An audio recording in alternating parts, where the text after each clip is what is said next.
Hello and welcome to Post Game Theory. I'm your host, Sam Vecenie. Tonight, we're going to talk about the NBA Cup quarterfinals. We just finished a grimy, muddy, ugly Houston win over the Golden State Warriors. We'll talk about that at the start, given that that's the game that just ended. We'll talk about Trae Young taking over and defeating the New York Knicks, along with a little help from his friends like Jalen Johnson. Then we'll go back in time. We'll talk about last night's quarterfinals as well. The Milwaukee Bucks beat the Orlando Magic, but I'm way more interested in what happened with Jalen Suggs in that game.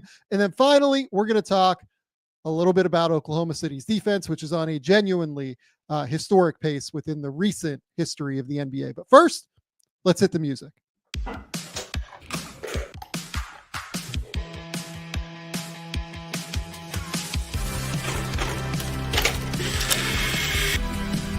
They do have a timeout. Decide not to use it. Way downtown. Bang! Bang! What's this gonna be? Wow! Are you kidding me? Hello and welcome to the Game Theory Podcast. I'm your host, Sam Vecenie. But if you watch the tape, what you will see completely orchestrated this game.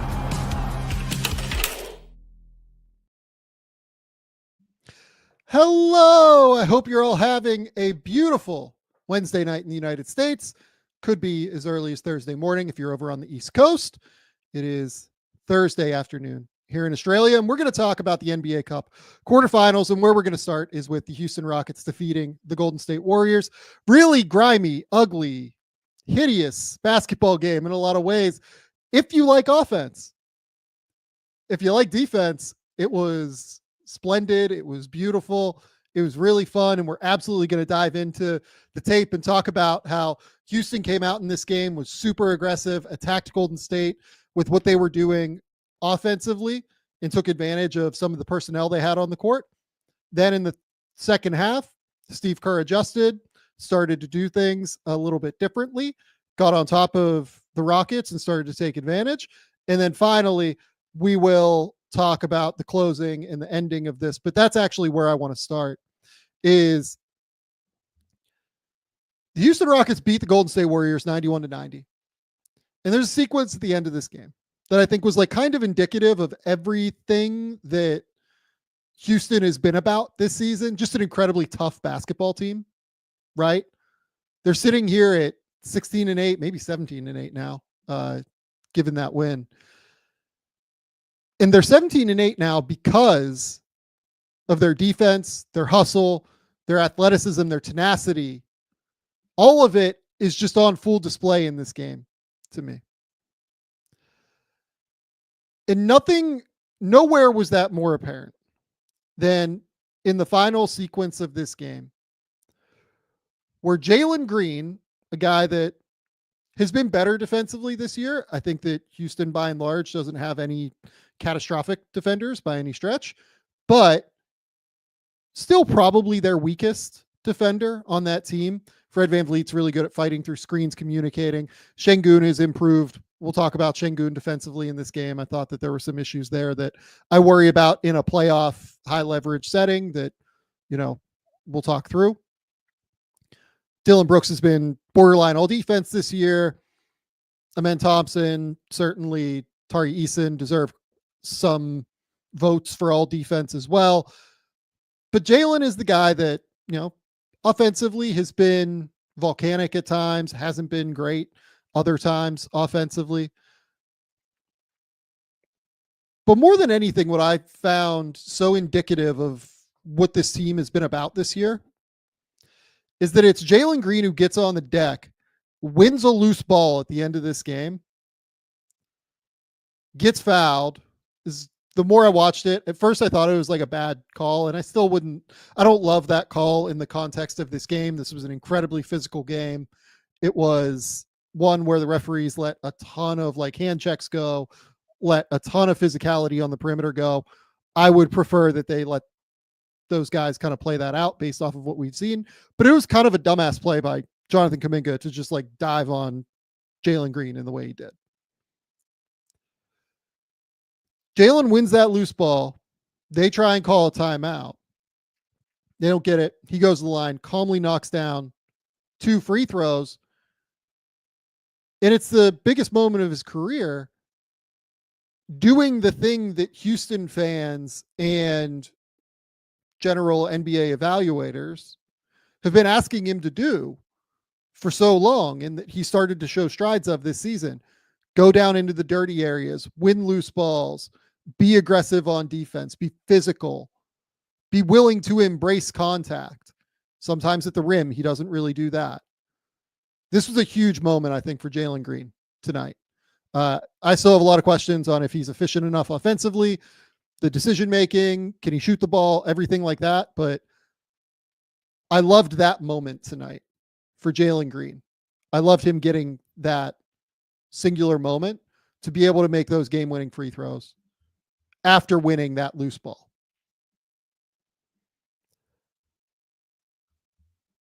Having said that, I didn't love the way this game was coached on either side, if I'm being honest.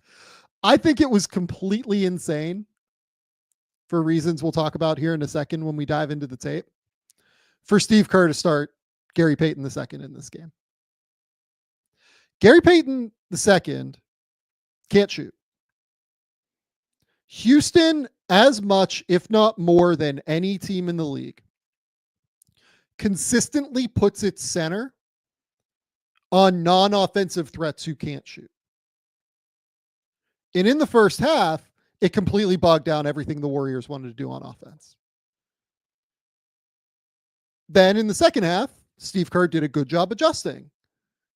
He came into the second half with a plan. They're going to use Gary Payton II more as a screener. They're going to use him as a cutter. They're going to utilize him in different ways.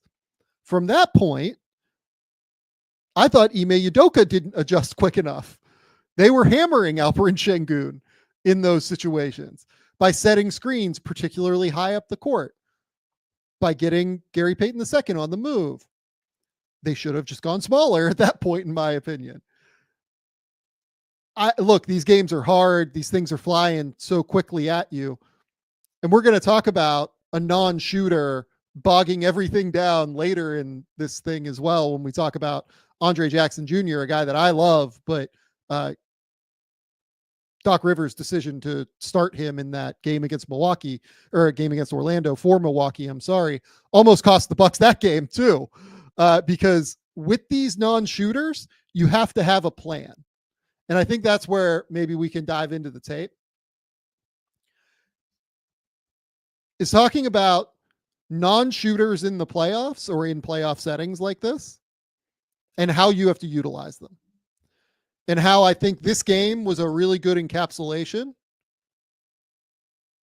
of how important it is to have a plan to utilize non-shooters in certain ways. So let's get our screen up here.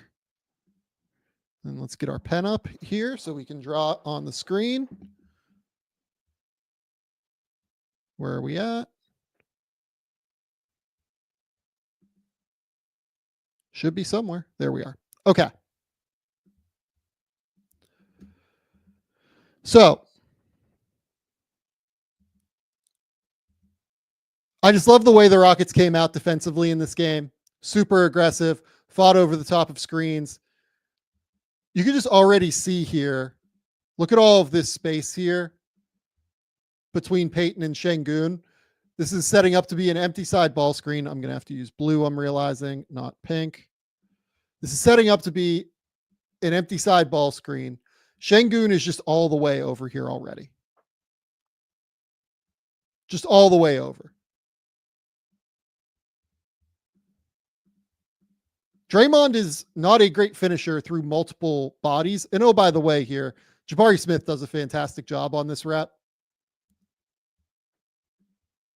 He and Fred, I would imagine Fred's yelling out, stay, stay, stay, because they do like to switch a decent amount. And Fred is a very good communicator on defense. He's seeing that this is going to be a ghost with Steph pretending like he's going to set a screen and then just kind of sliding through. Jabari fights over, gets up over the top, does a great job here, gets through the screen, finishes the play, forces the turnover. So here, I think this is like in semi-transition where we've got Şengün on Draymond Green here. Get into a quick early DHO with Draymond realizing that Şengün is guarding him. A quick exchange on the backside here. And just watch Brooks and Green communicate through this. Quick. But then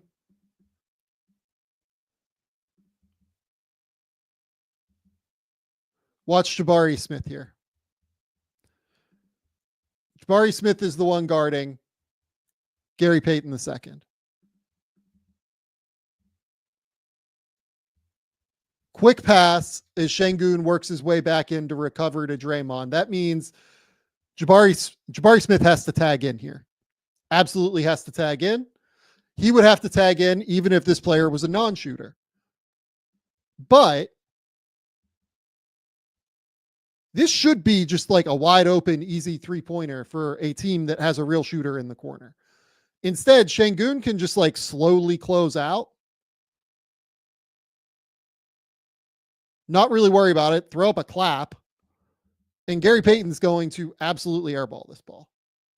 So here, great on-ball defense. Peel it again. You can watch Fred here communicate. So Şengün ends up sticking here. Watch Fred VanVleet here on the backside as he's guarding kind of this space here with Curry, knowing that Şengün might need a little bit of help speed-wise, and guarding Jonathan Kuminga here. And watch him communicate just to say, hey, I will take Steph as Steph comes around. And Şengün does a good job communicating, hey, you go with Steph, I will take Kuminga. And Kuminga, also not a great shooter. The biggest problem beyond Gary just not being a shooter at all is that really you have three non-shooters on the court. I know Draymond's shooting decent from three this year, and I know Kuminga has been a little bit hot recently, but teams just aren't going to guard all of those guys at the end of the day. They feel good about it. And maybe the Warriors will hurt them, but like teams will play those odds. Here, just a great job by Jabari Smith. Then you get to see here this communication on this switch. You see Jabari point up. You see Brooks slide up, take Buddy Hield. Jabari is just going to be comfortable taking Steph. You can see that point there from Jabari. And then again, what I want to call out here is that because this is a non-shooter and Gary Payton is off the court at this point, Fred can just slide over and help without any recourse. And then this ends up being a kick out. Brooks just decides, I'm just going to let this guy shoot this little mid-range shot. Kuminga. That's it. So again, now we're Lindy Waters. We have more shooters out on the court, right? Switch. And they're just fighting through and plugging through everything here off the ball.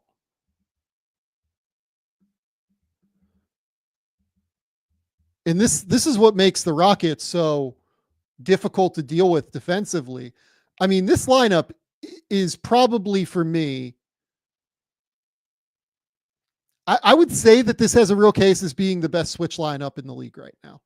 You have Tari Eason and Jabari Smith, who can both deal with all but like the biggest centers in the league, right? You have Dylan Brooks and Amen Thompson, both of whom are all defense caliber wings. And then you have Fred VanVleet, who's a great communicator, who fights through screens, does a great job using his leverage, battles, talks constantly. This is a fantastic switchable defense. And they all fight. They all scratch. Just a perfect rep there. Absolutely perfect. This one just early on. Warriors are going to run kind of a ram action here for Lindy Waters to potentially come up and set a screen for Podziemski. No issues. Fred and Amen just switch it.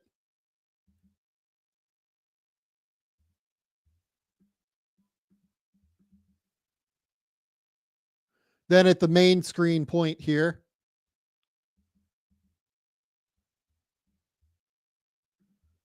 these two talk through it.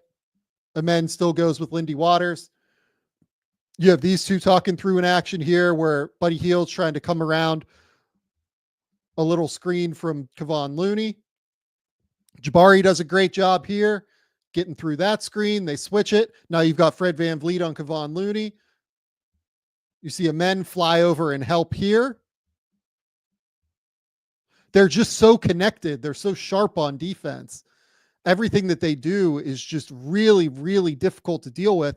And now you've got Tari Eason just absolutely digging into your handle with his length and athleticism. And now this ball has to go out here. With 4 seconds left on the shot clock, Houston or the Warriors are 35 feet from the rim.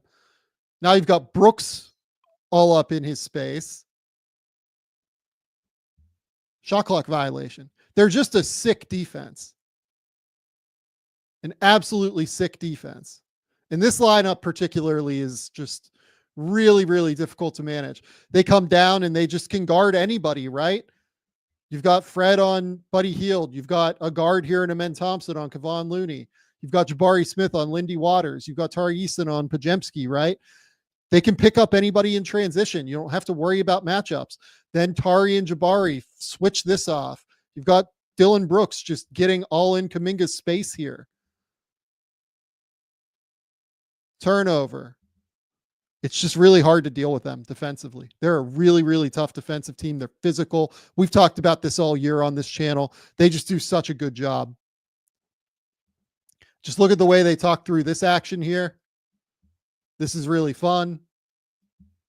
So you've got Dylan Brooks on Steph here. You've got one screen coming. You've got another screen coming. So many opportunities for breakdowns here.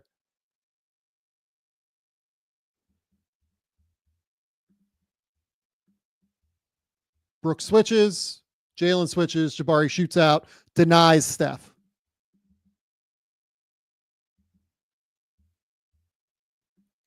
Gary Payton does the right thing. He cuts against Brooks. But again, just not a guy that's super comfortable around the basket. Gives Brooks time to recover.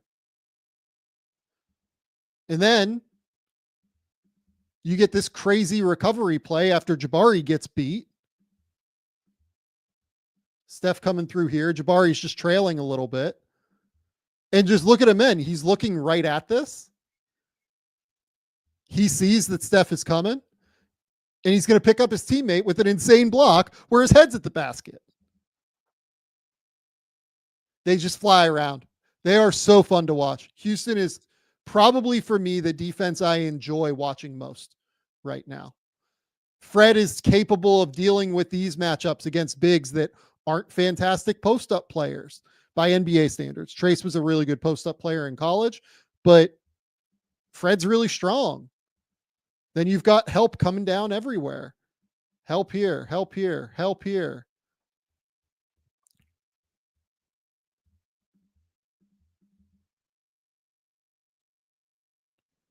Amen flies out. He knows that the reason that he flies by here, or flybys, whatever that terminology is that he knows that Brooks has to be here and he has to stick to Pat Spencer. Shout out Pat Spencer playing in this game for some reason. And Brooks peels off like he's supposed to. Gets a piece of the ball, blocks the shot. Kuminga was really bad in the first half in this game. Really, really rough. He played a overall not great game, but I thought that the first half was really, really rough. But now we're going to get into the adjustments, right?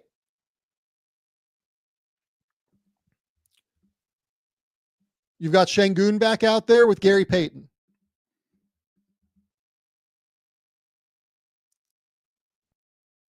So this looks like they're trying to get into a split action. This is the way that they love to do it.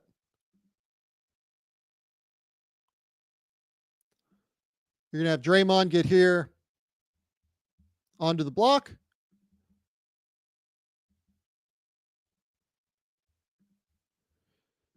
And then GP2 is going to come this way. Steph is just being denied so far away from the rim here by Brooks that it's really hard for Steph to get anywhere.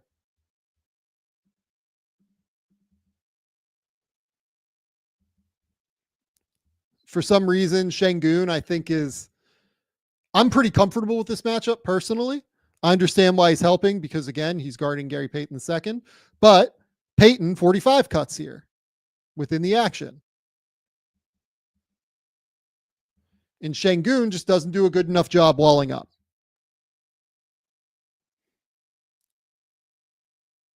So now we're using second set of the second half here.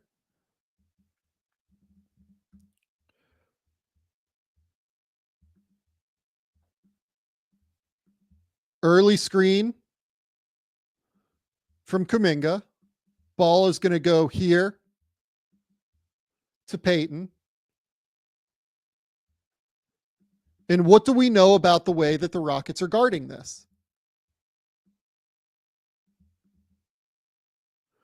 We know that the Rockets are going to switch Brooks onto Curry here, right?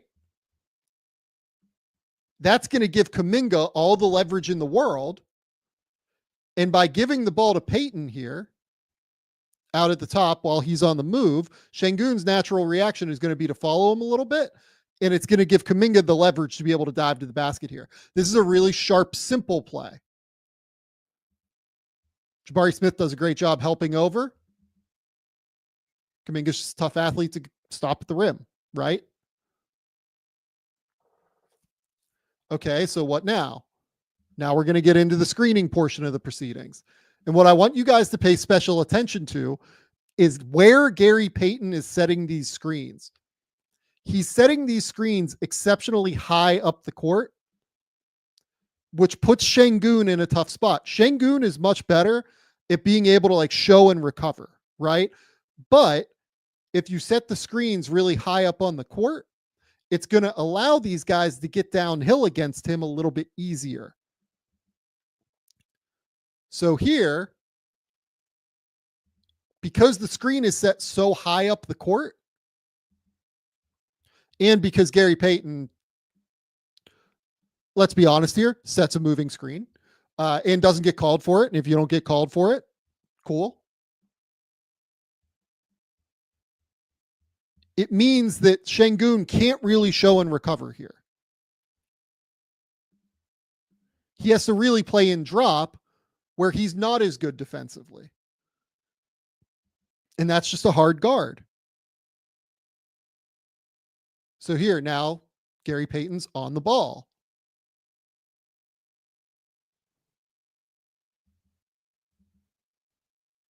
Now we're getting into like our split cut action, right? Where Payton's going to set this, screen here. Curry can either come around this way or he can back cut it depending on how the defense is playing him. He sets up Van Vliet really nicely. Fakes like he's coming around this way, then jabs to the rim. Jabs like he's going to the three-point line, cuts to the rim. Şengün has to go with him here. And then Fred goes with him. But this is the problem of Gary Payton. If he actually has the ball, you can feel okay. You can feel pretty okay about him shooting. But if he's screening, and again, Şengün here tries to play closer to the level on the screen, right? But again, look at how high Payton is setting the screen. This is just a lot of space for Şengün to deal with here. And he tries, he gives good effort. He just can't wall up and get in front of Steph. Again, another screen. Another one really high up on the court. Dylan Brooks, head going back, trying to draw a foul. And now we're just driving again.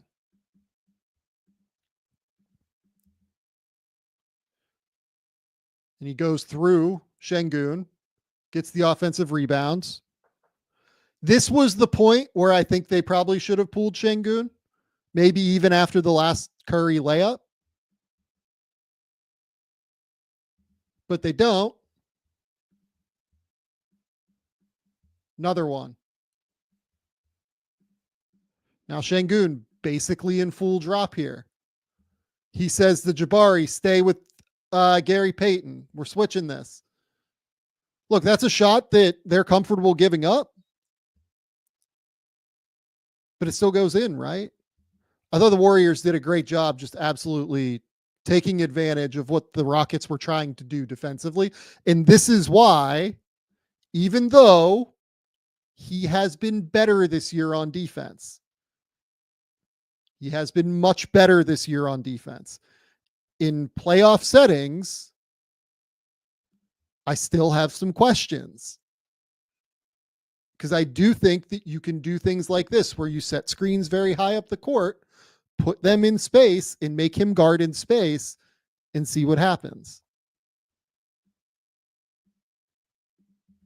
Here,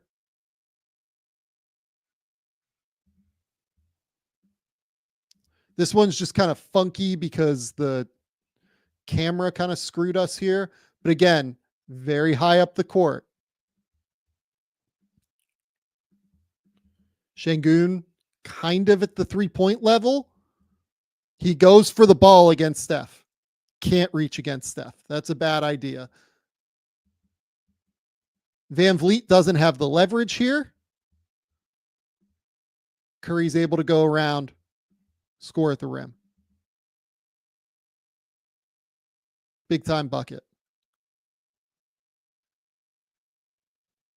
And then this one, why did I grab this one?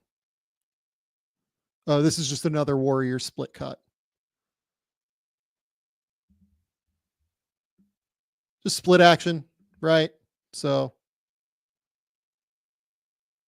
Warriors have been doing this for years. This is like the more traditional way that you do it, where Lindy acts like he's going to set a screen and cut. Buddy Hield's going to come around for a three, puts a ton of pressure on these two defenders, Tari and Amen here. Difficult spot. Buddy doesn't need long. Tari does about as good of a job as you can do on that one. And then this one, 1 point game after a Şengün bucket at the rim. Dylan does a great job staying in front of Stephen Curry here. Look at that loose ball. Look at that loose ball get.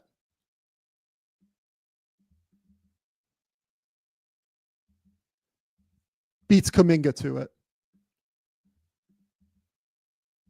And man,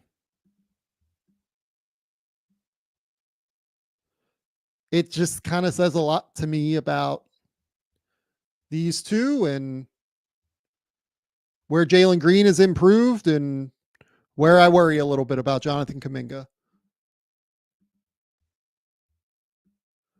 This ball, for all intents and purposes, is rolling to Kuminga. It is going that way. He has leverage on Jalen Green. Jalen just out hustles him.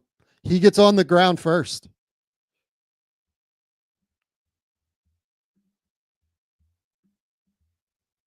That is an A+ from Jalen Green there.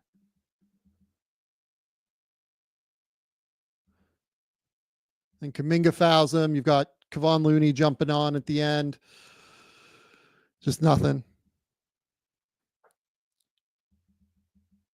And then finally, this play, I mean, just look at the Rockets here. They do an amazing job.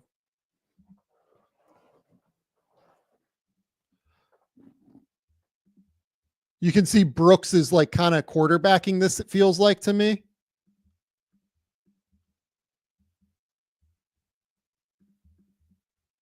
He switches out onto Hield.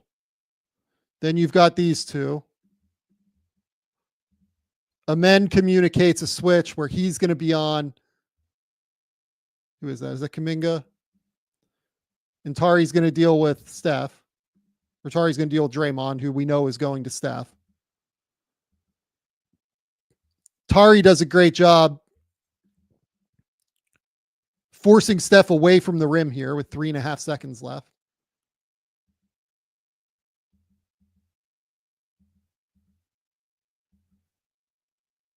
And then just the recovery here from Jabari is what's sick. I mean, Jabari like kind of falls asleep momentarily here. I don't know about falling asleep is right, but he ball watches here for a split second. And this is a long recovery to block this shot. Gets out to him, blocks it, finishes the game, zeros on the clock. Warriors are done in the in-season tournament. Rockets still have a chance to play for the NBA Cup. But there's a lot going on there, right? There's a lot going on in terms of playing non-shooters, the importance of playing non-shooters, the importance of having a plan, really, for playing non-shooters. You can point to the fact that, oh, yeah, like Steve Kerr, like he figured out what he had to do. He adjusted. In a game that the Rockets won by 1 point, they outscored the Warriors with Gary Payton on the court by 14 in this one. And that's basically because the Warriors did not have a plan in the first half for what Gary Payton II was going to do on offense. And it let Houston off the hook. And it let them just use a significant sag-off help defender the entire time. They made it easy on the Rockets, I felt like. And the Rockets were incredible defensively and deserve an immense amount of credit. But then they had a plan. And I think it shows some of the worries that you will see with Alperen Şengün in the playoffs, right? Teams are absolutely going to look at this tape. Oklahoma City, you damn well better believe, is going to watch this tape. And they are going to try and attack Şengün in a very similar way. Super high screens with Isaiah Hartenstein out on the court.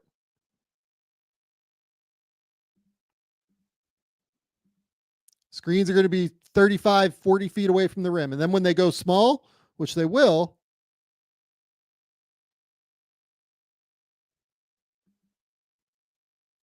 that'll be an absolute thing to watch for. I'm very interested. Very, very interested. Fantastic basketball game, though. Fantastic basketball game. Do you know what else is fantastic? PrizePicks is fantastic. PrizePicks is the best place to give real money sports action with over 10 million members and billions of dollars in awarded winnings. PrizePicks has made daily fantasy sports accessible to all. We love PrizePicks here at Game Theory because of how easy they make it to get real money sports action. If you think somebody like my guy, Trey McBride's going to go over his yardage total this week, even though he sat out practice today, just a little bit worrisome, you can absolutely make that pick in less than 60 seconds and turn your sports opinions into real money all season long over on PrizePicks. Download the app today and use the code Game Theory to get $50 instantly after you play your first $5 lineup. Download the app today and use that code Game Theory to get $50 instantly after you play your first $5 lineup. PrizePicks, run your game. Second sponsor today. Shout out the good folks over at Robinhood Gold. With Robinhood Gold, you don't need a silver spoon to eat up the financial favors of the 1%. Now, the resourceful individual with Robinhood Gold can earn a very liberal 4.5% APY on uninvested cash and be rewarded with a handsome 3% retirement boost on IRA account contributions. Robinhood Gold provides the privileges of the high net worth for any net worth for just $5 per month. The new gold standard is here with Robinhood Gold. Sign up at robinhood.com/gold. Terms apply. For product-specific disclosures, visit robinhood.com/gold. Investing involves risk. Rate may change. Gold membership is offered by Robinhood Gold LLC. Okay. Next game that we're going to talk about is the first game of the evening. The Atlanta Hawks against the New York Knickerbockers. And boy, did a lot of what we've talked about on post-game theory and on game theory, the main show, happen tonight in this game.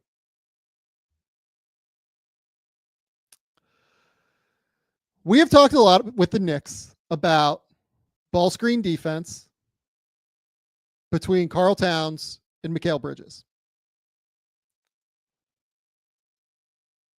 And I think the Hawks are the worst possible matchup from a scheme perspective for the Knicks. They are not as talented as Boston. They are not as talented as Cleveland. But purely from a scheme perspective, Atlanta is about as difficult a team to deal with in ball screens as you will find. On top of that, they have a monster defender in Dyson Daniels on the ball who can make life miserable for Jalen Brunson. And to me, that was a huge part that we're not going to talk about with the tape, but that I do want to call out. Dyson Daniels was enormous in this game. He had 9 points on 10 shots, but his defense on Jalen Brunson was critical.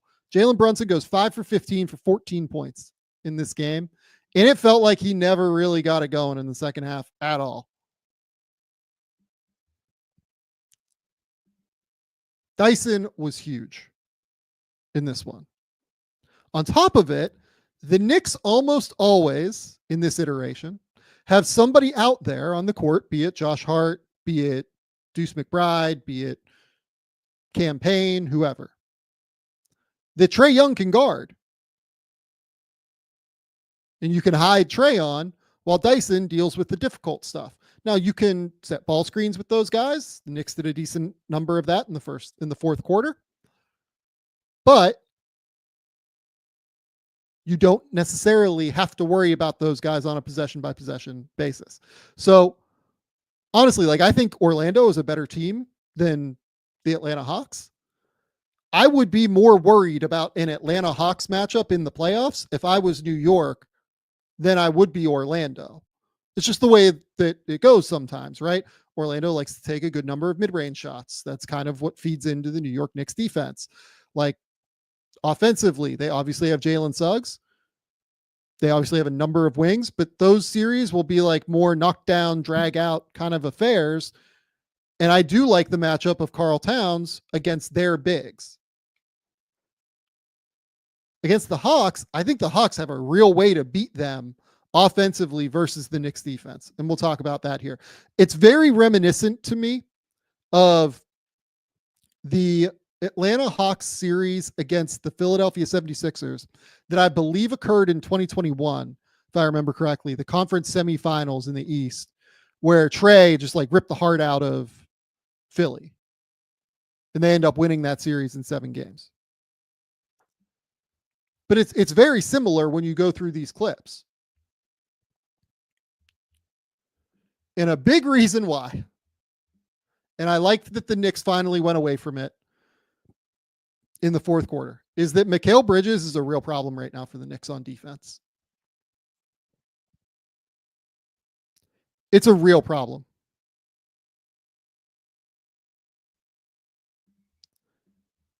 He is struggling to deal with screens. It's something we've called out in probably 3 videos that we've done this year on the YouTube channel.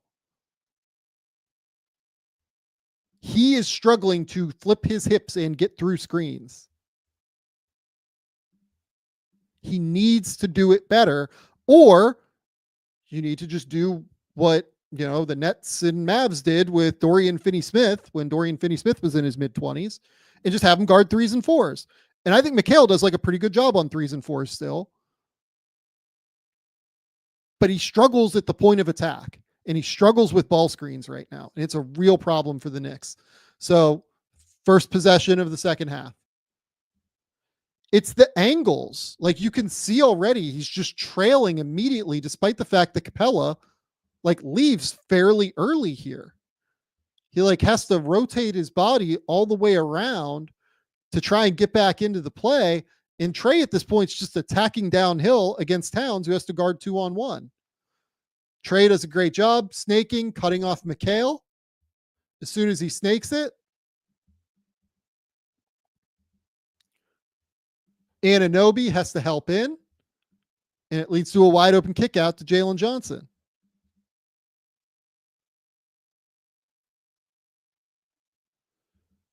Another screen. Bridges just gets obliterated by the step up. He sets up high here, and this is a great read from Capella. Once he sees Bridges step up high here,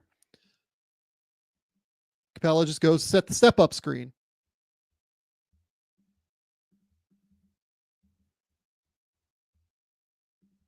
And I mean, this is as good as you're going to see a left tackle in pass protection against a defensive end. He recovers back, but then we're chasing. Trae goes to get the ball back here.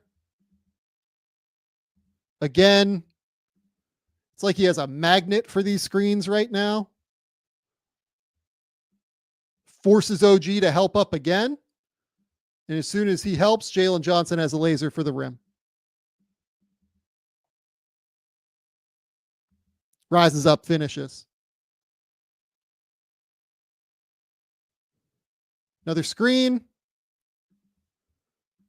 Another contact there.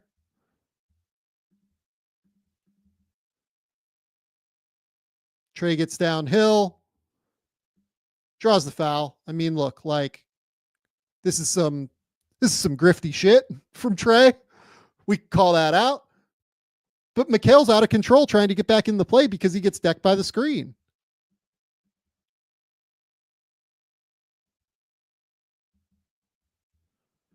Mosnef asks on the most recent play, is that because OG did the wrong thing? Not that one, but the one before.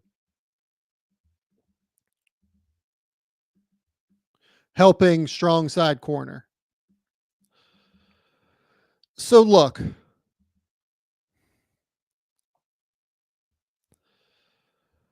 every team kind of has some different rules here in terms of what you want in these tight screens here at the elbow.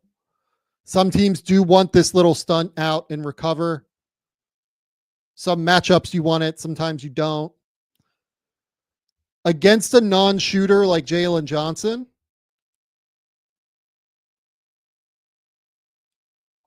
I would argue that I do want this, but what I would want is just OG to switch this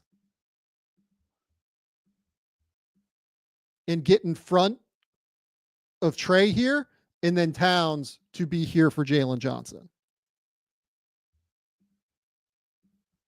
If this play ends in a Jalen Johnson corner three with a Towns closeout, look, Jalen's an improved shooter, but like, I'm relatively okay with that. What this can't end in is this, where Towns like tries to recover back, OG tries to recover back, and it's too late, and it's liftoff for Jalen Johnson. I thought the Knicks were terrible tonight in communication. I'll just flat out say I thought they were egregiously bad tonight in communication. So another one here. OG. Look, the Knicks missed a lot of threes tonight too. We just need to call that out. Like they were at one point in the fourth quarter. I know that they were like 5 for 21 maybe in the second half shooting threes, and they missed some open ones right like that. That's why I put that one on here. This is just a wide open shot. Trae does a great job keeping the dribble alive against OG here. That's a big dude to be flying at you. Trae's one of the league's best ball handlers. And then I love the way that Trae just freezes Jalen Johnson here, or Jalen Brunson, I'm sorry. Little Euro. Sends Brunson back toward Ricochet. Dumps it to Jalen Johnson for an easy bucket. Another screen. Another one that's just way too easy. And again, just look, I mean, Bridges is struggling to get around these screens if he's going over the top. It's just the reality of the situation. Capella's diving hard. Towns can't let Capella get behind him. He has to keep retreating here, and Bridges has to recover to get back in front of Trae. That's the only way this defense really works. So on this one here, to Mos Neff's question, OG does not help in this time.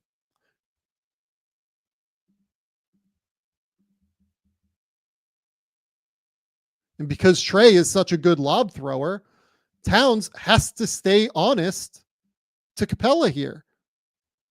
If he doesn't, it's just a lob to Capella. If he comes too far,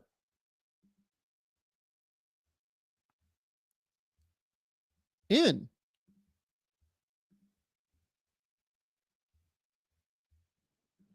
And to this question, the Knicks are horrible on defense. DeAndre Hunter's wide open. I mean, this is working the way it's supposed to, because Hart has to be available on some level to tag Capella here. And then just has to get back to Hunter. That's just the way that this defense works. That's not a breakdown. So this one, step up. Capella does a fantastic job starting his role and getting in front and sealing off Bridges here. But Bridges is just magneted to this screen. And then he snakes it for a three because Trae Young is absolutely filthy and disgusting. There aren't many guys who can just like snake a ball screen like this into a pull-up three. Just goes around, gets back here, wide open three. Look how far away Bridges is. It's too far on a shooter like Trae Young. Drills it.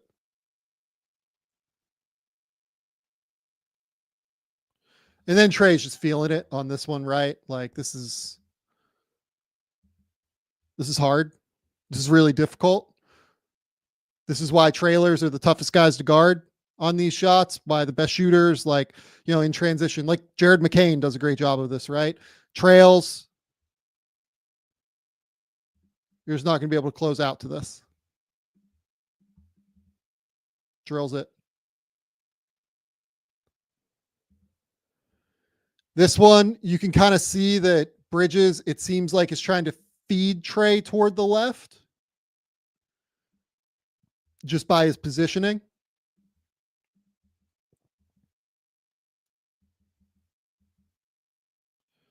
Hart gets caught with his hand in the cookie jar. That's free throws. This one is just like defensive decision making here by the Knicks.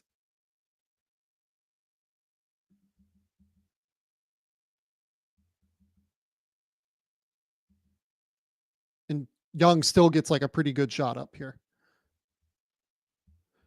But I think the issue for Bridges is that he has to make early choices like this now, where he has to slide out this way and he can't recover as well as he used to. Because he has to make those early decisions, it's hard to guard him. It's hard for him to guard and recover back into plays. There's just less margin for error. Here, I mean, this one, he just gets burned. Just gets absolutely burned. But why does he get burned? It's because he's kind of gearing up here at the screen that Okongwu is thinking about coming to set, and he gets his feet down into the ground. He kind of gets stuck in mud here. And Trae can set him up and just get downhill and beat him. It's the hip flexibility that's killing him right now. And this isn't Towns. Like, that was Precious out on the court at the center position, right? And Precious is more mobile. I mean, this is Trae just being really sharp, right? Early offense.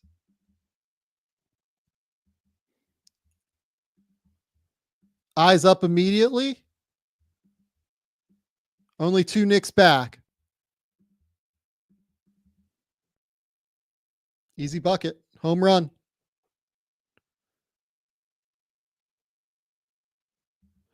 I put this one on here just because, I mean, this is going to be like a disaster from Okongwu, but look, Achua picks him up in transition this time. And Trae's just able to beat Achua. And then you've got Towns flying in and help.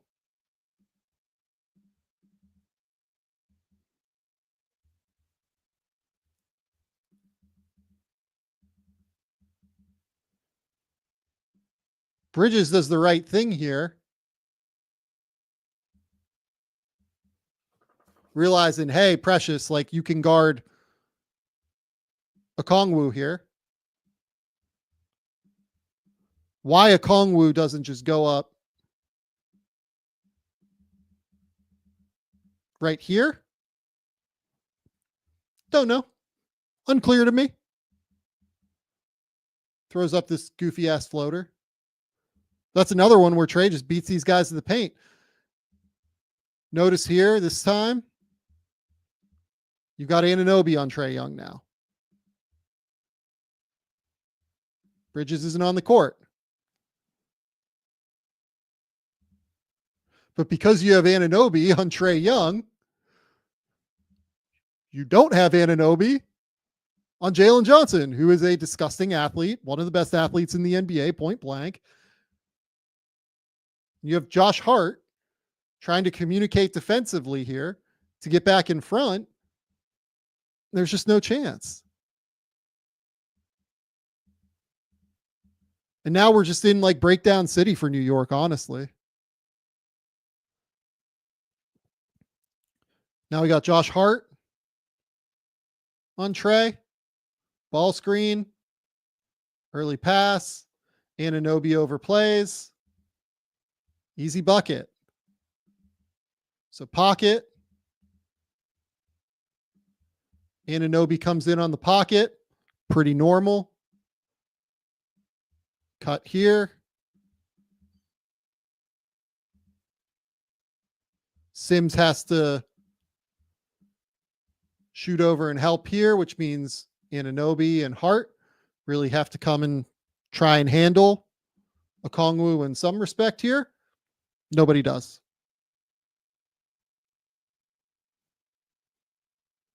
And this is where we start getting really ugly. So what are we running here? Just a horn set. Dyson kind of slides through.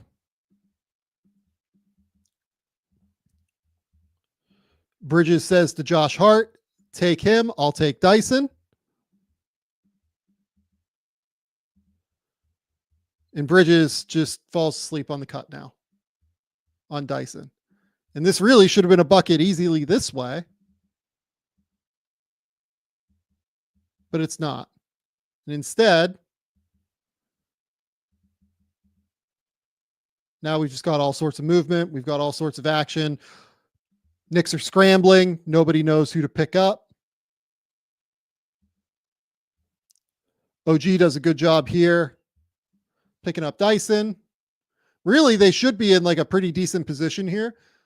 OG on Dyson. Towns on Okongwu. Trae is back here. Got Bridges on Jalen Johnson. We should be able to scramble and communicate through this.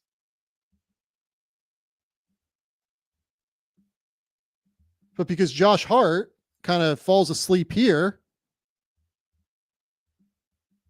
on the backside and Trae gets downhill, Anunoby has to step up again.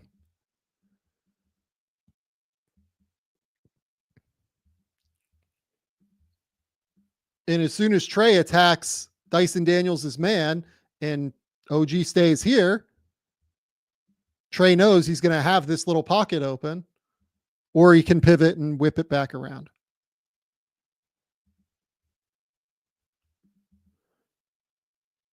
Now we're using Trae as a screener.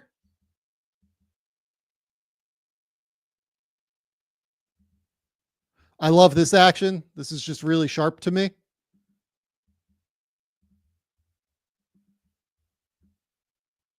Got Towns in the weak side corner here. Why he is so close to Clint Capella, I don't know. This just kind of feels disengaged to me on some level. If the Knicks are going to put 2 on the ball here as a strategy, Towns really needs to be here right now, given who he's guarding.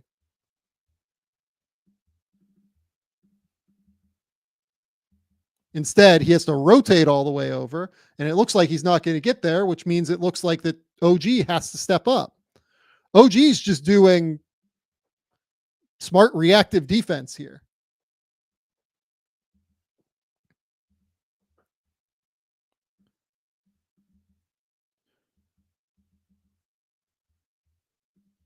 Johnson looks to the corner. That brings Brunson down. It's going to get Dyson Daniels wide open.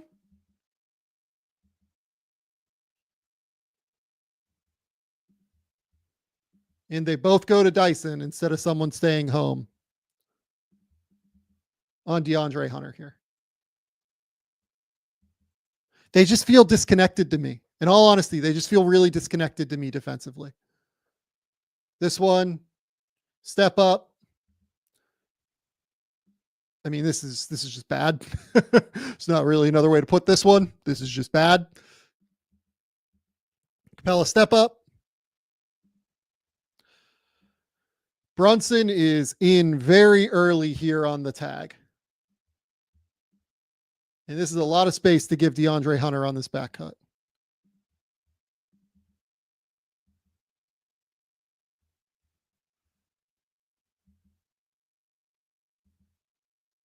I just don't.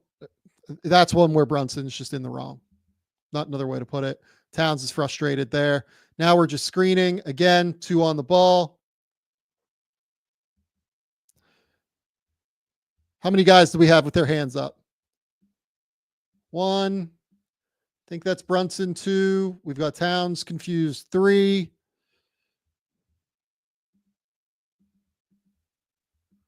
So what are they confused about?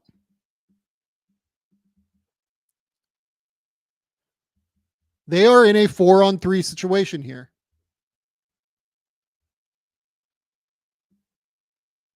Towns basically has to take the ball.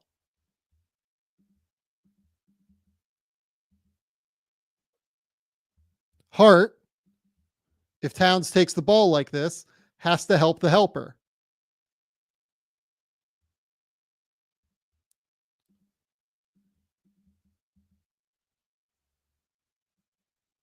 As soon as Dyson sees Josh try to get back out to DeAndre Hunter here, he just floats this little pass here to Capella.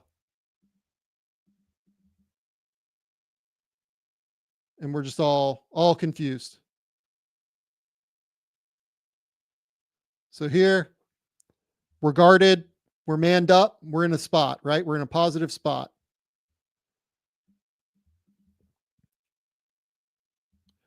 For some reason here, Bridges goes for the deflection. He is not quick enough, not good enough to get to that ball at this point. He's very long, and I understand that like that's a reaction he has to get used to, but he's not quick enough to get there anymore. And this is now Trae Young with the ball attacking downhill in a 4-on-3, and there are very few things more terrifying than that in the NBA. As soon as Towns makes his lunge here, Trae throws the ball up.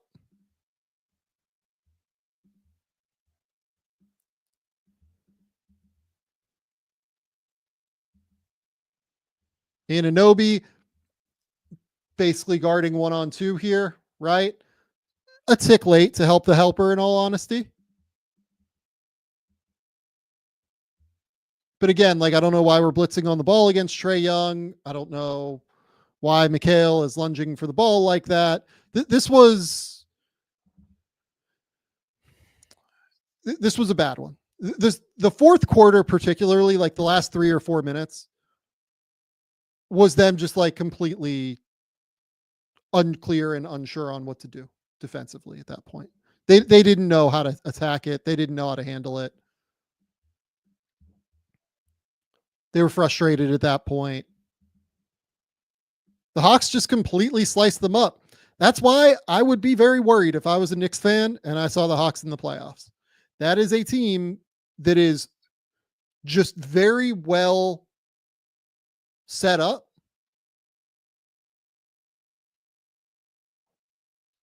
to beat them because of Trae Young. And look, I've long thought that Trae is probably the most underrated player in the league.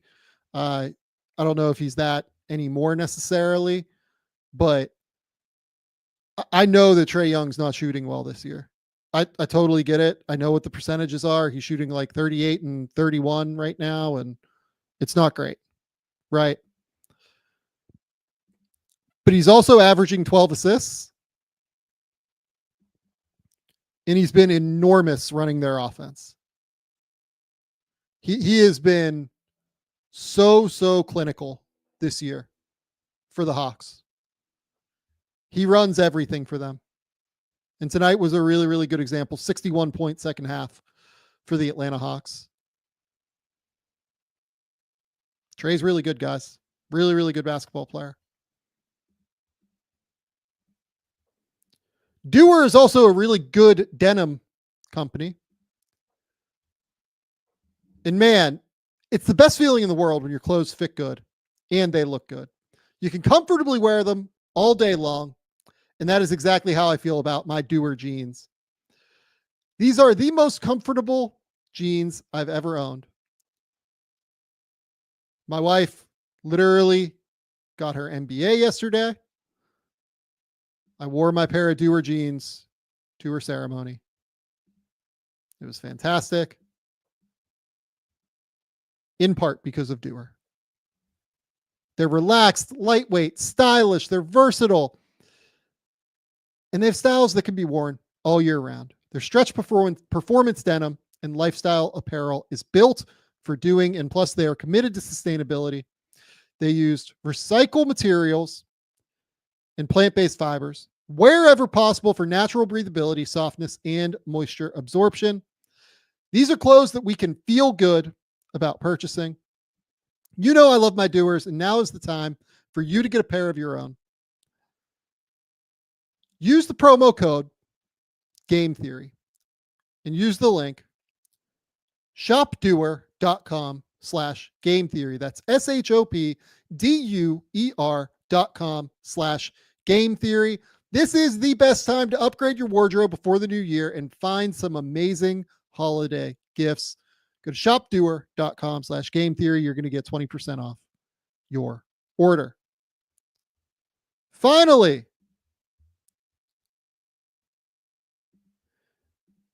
this episode is brought to you by the folks at BetterHelp. The holidays are here, and there is nothing better than spending time with your family while being cozy and watching a movie on your couch. Another way to bring yourself some comfort, therapy is a great way to make sure that comfort never goes away. Here's a reminder to be good to yourself and keep that cozy feeling of the holidays year round. Look, I've absolutely gone to therapy. It is really valuable. It's helped me understand myself so much better and how to put boundaries on my interests, including work. If you're thinking of starting therapy, give BetterHelp a try. It's entirely online and designed to be convenient, flexible, and suited to your schedule. Let the comfort flow year round with BetterHelp. Visit BetterHelp.com/Game Theory and get 10% off your first month. That's BetterHelp.com/Game Theory to get 10% off your first month. Okay, let's go back in time and talk. Let's go with Oklahoma City first. We'll finish with Suggs because I think that's going to be the longer one. Oklahoma City last night had one of the more fun defensive performances that we've seen this year. And I've been on this now for a month that this Oklahoma City team, we probably aren't respecting enough what they're doing defensively to this stage. They have been one of the two best defenses basically of the last like 30 years. If you look at the numbers, compared to league average, it is fantastic. They are so good. They fly around, they rotate, they can execute different schemes. They can play and drop, they can hard hedge, they can play 2 on the ball, they can blitz you on the ball. They can do so many different things defensively to try and make your life absolutely miserable. And man, did they make Luka Doncic's life absolutely miserable last night. Look, before we get into the defense, I want to shout out Shai Gilgeous-Alexander, 39 points on 15 for 23, 8 rebounds, 5 assists. He was unbelievable last night. He was incredible. Jalen Williams didn't have the most efficient night, but he had 18, 7, and 4. Hartenstein was pretty solid, I thought, overall. Lou Dort and Cason Wallace made some timely threes. Kenrich Williams had some really good minutes in that game. Isaiah Joe made some timely threes. They go 20 for 50 from the 3-point line. But really, this one was all about defense to me. They are unbelievable on the defensive end. And what they did in this game, for the most part, was blitz the ball against Luka and just get the ball out of Luka's hands. Luka ends this game with 16 points, 11 rebounds, 5 assists, 4 steals, 6 turnovers, only 5 for 15 from the field. And he had a decent number of those points, I would guess, kind of after this was like a 15 to 18 point game too. They really shut him down early in this game. And honestly, I saw that Lou Dort got a lot of credit, and Lou Dort deserved a lot of credit too. Like, I don't mean to take anything away from Lou. I kind of thought Cason Wallace was their best defender last night. I thought he was, I mean, look, Hartenstein was probably their best defender, if we're being completely honest, but I thought Cason was a stud. And really, Oklahoma City, the reason that they are so good defensively now is because they have a rim protector in Isaiah Hartenstein, and they have guys who fly around on defense. They have 4 guys on the perimeter who are genuine potential all defense team members. Period. I think Jalen Williams has been really good on defense this year. Switchable. I think he deserves credit for playing center for like 8 games or whatever it was. Lou Dort is physical and tough. You ask NBA players who the toughest dude they have to face is. Lou Dort is just so good at getting into your space and making your life miserable that he deserves a lot of credit. Cason Wallace, I think, is probably going to make an all-defense team at some point. He's unbelievable on that end. He's so physical. He's so quick. He's so strong. And then Caruso is incredible. If you would have asked me who I felt like the best perimeter defender in the league is coming into this year, I probably would have said Caruso or Drew Holiday. It would have been one of those two. Now, I think my answer would probably be Amen Thompson. I think Amen is just like elite at everything on defense and is so athletic that he's able to make these like crazy help rotations across the court. But if you're asking me like point of attack defense, blowing things up on the weak side, Caruso is unbelievable at that too. So you have 4 dudes who are like genuine all defense guys. Shai is no slouch on defense, but like Shai is probably like their 6th or 7th best defender. And he's still like a plus defender because he's so long and is so good at playing that like free safety role where he can get in passing lanes and get steals. They're just really hard to deal with on defense. And this is a prime example, right? Like Cason Wallace here, just sticking in front, blocks a Luka shot there, walls up, slides in front. That is a ridiculous defensive possession against one of the 3 best players, 5 best players, whatever you want to call it in the NBA.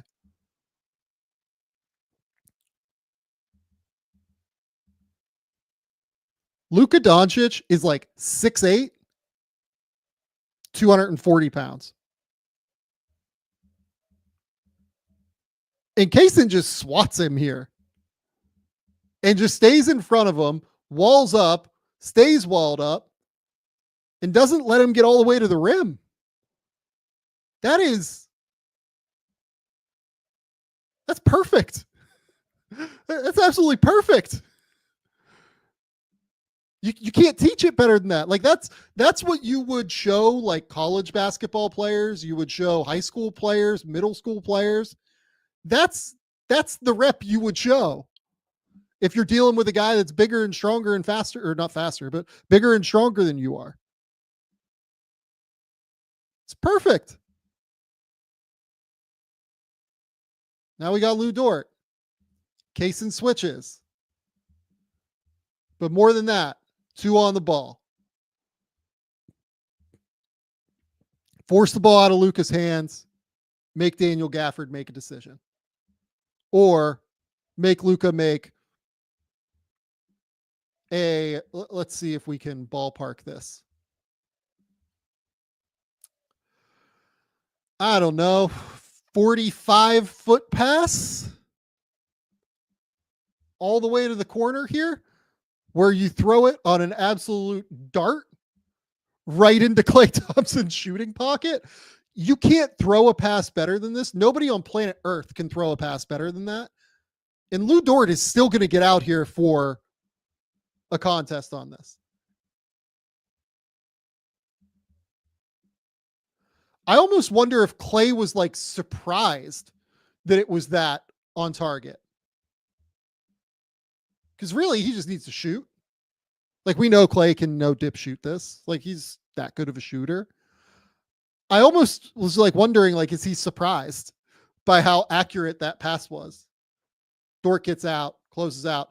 This is an insane closeout as well, and I want to give Dort his flowers here.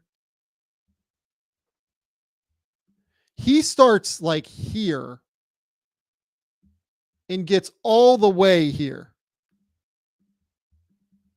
That is insane ground coverage. Rebound. Ball going the other way. 2 on the ball. We're doubling. Mostly because Isaiah Joe is the one that got stuck on Luka. It's going to leave Dinwiddie wide open. The Thunder are about as good, and even their all defense guy members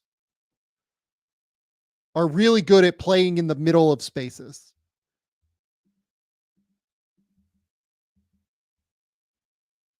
This one, close out. With where he was positioned, he's going to be able to close out here, and he's going to be able to close out here. It's really good from, I believe, Aaron Wiggins. So again, 2 on the ball. We're going to force the ball out of Luka's hands.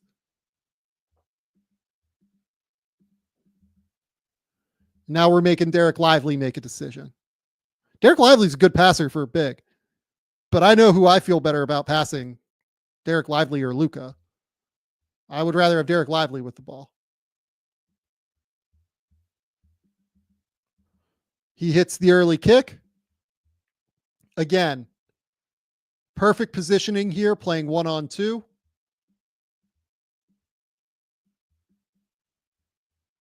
From, I think that's Jalen Williams. He gets in the middle, realizes that's Klay there. You want to close out to Klay. Force the X out. And look at how tight. Is that Wiggins again? I think that's Wiggins again. Gets right out there. Perfect. Now we're in drop. And just look at how big they are in drop. Caruso is a big guard. He's like 6'4", 6'5". Uses that arm. Cuts off the pocket.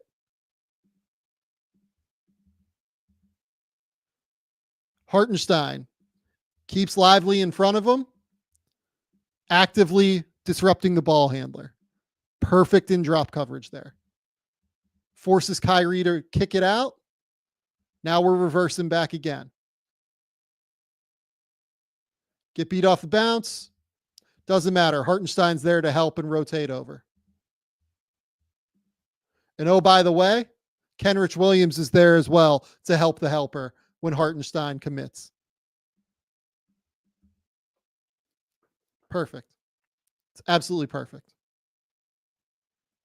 Dort just absolutely making life miserable there. Kaysen goes for a steal. Luka had like 3, I think, first quarter turnovers that were kind of rough in transition. Look at Joe help up. Give Kaysen Wallace a chance to recover. Wallace somehow gets back into this play and cuts off. I mean, just look at Wallace fly back into this play. He's all the way up here, and he covers all this ground to get back in front of Najee Marshall. This is the stuff. Andy gets the steal and deflection. This is why I thought last night he was kind of their best defender. He was just everywhere. He was unbelievable last night. That is so much ground. I think he got hit with a foul call there. I didn't love it, if I'm being honest, but whatever. Another double there. The doubles were just very timely. So switch. Now we're going to double. We're going to send just like a little scrambled double. Make Kyrie hit Najee Marshall. Got help coming over. Kenrich Williams is there. Cuts it off. Steal. Turnover. Third quarter. Now you got Jalen Williams. And just look at Hartenstein here. Yep. Block that. And we'll have that too. And we'll get the rebound.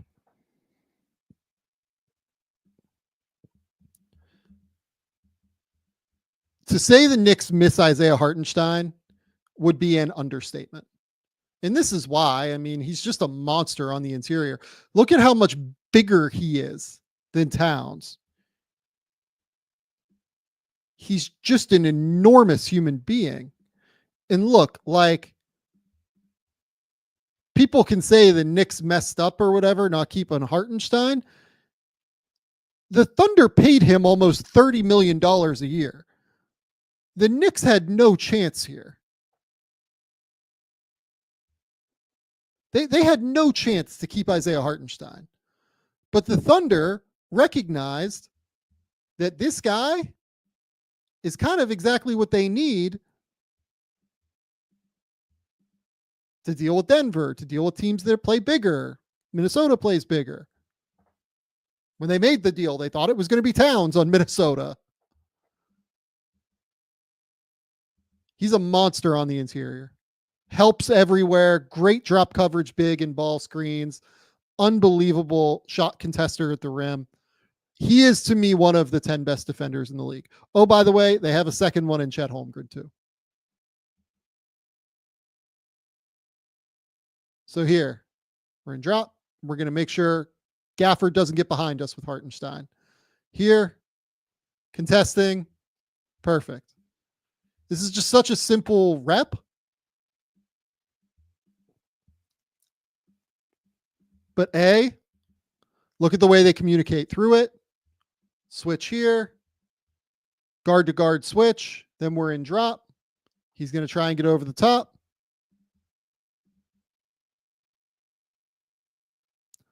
Jalen just stays in front, goes for the steal. And Hartenstein's there perfectly playing 2-on-1. They just do it so well. They do everything so well on defense. Here he's out high. Now we've got Lou Dort chasing Luka. Again, 2-on-1.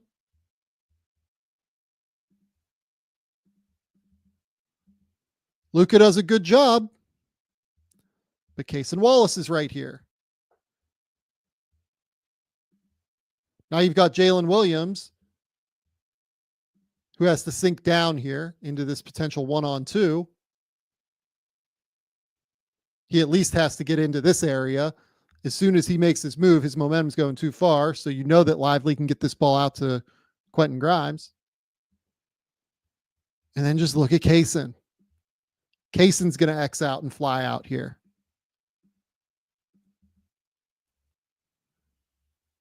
It's so fantastic.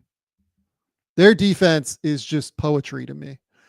I mean, look at Jalen Williams here, just fighting scratching to get back into this play. Then they rotate with Dort. It's just ridiculous. And then they hustle and try and keep the ball in bounds to get a transition opportunity.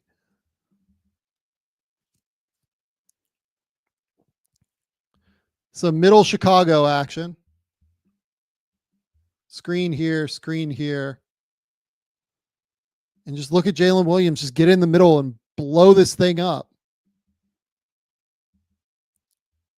Hartenstein shows. Cason Wallace here. Helps from the corner, on to Lively, helps the helper. Dort going here. Cason Wallace doesn't even think twice. He goes out, X's out immediately.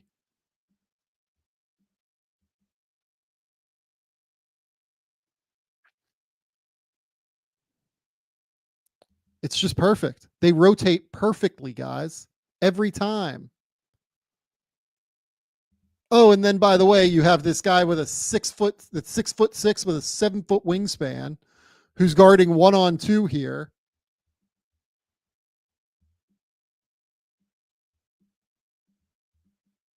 And he somehow gets this ball.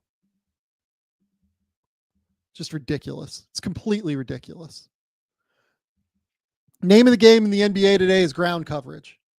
They cover more ground than anybody else in the league while also protecting the rim.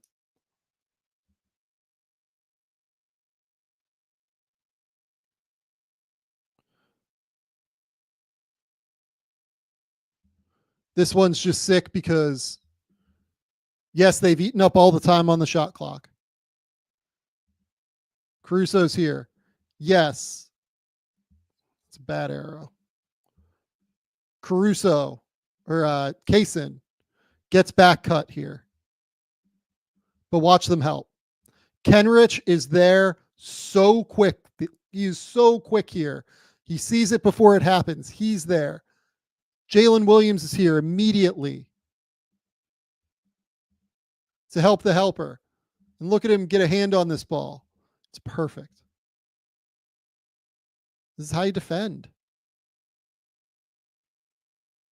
This is the difference between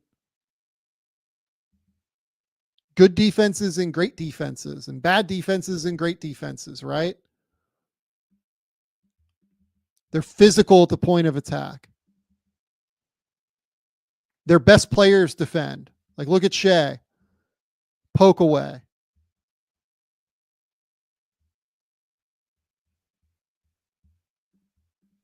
They're about as good on defense as I've seen a team in a long time. And we have not seen Isaiah Hartenstein and Chet Holmgren play together yet. They're going to have 48 full minutes of elite level rim protection.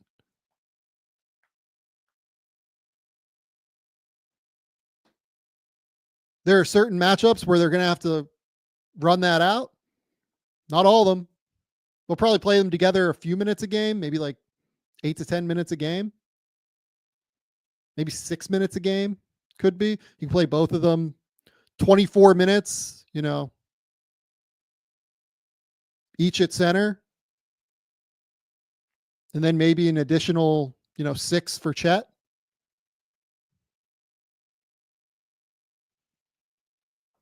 Where he's the 4 with Hartenstein out there. If they are fully healthy, this is the best team in the West, and this is the best defensive team in the league. Like, Houston does an amazing job. I love watching Houston defend. They might be my favorite team to watch defend because it's a little bit more chaotic. Amen and Tari particularly, like, they just create and cultivate chaos. Oklahoma City is more just poetic. Everyone on a line, rotating, communicating. Perfect, right? And this is a big difference too, right? Like, Şengün versus Chet and Isaiah Hartenstein. Like, I know Rockets fans like to talk about, Şengün is now like a great defender. He's fine. He's improved and he deserves a lot of credit for improving. These guys are elite defenders on the interior. That's what they look like. Şengün's gotten better and deserves a lot of credit for getting better. I don't have questions about Hartenstein and Chet in the playoffs. I have some questions about Şengün, as we showed earlier in the show.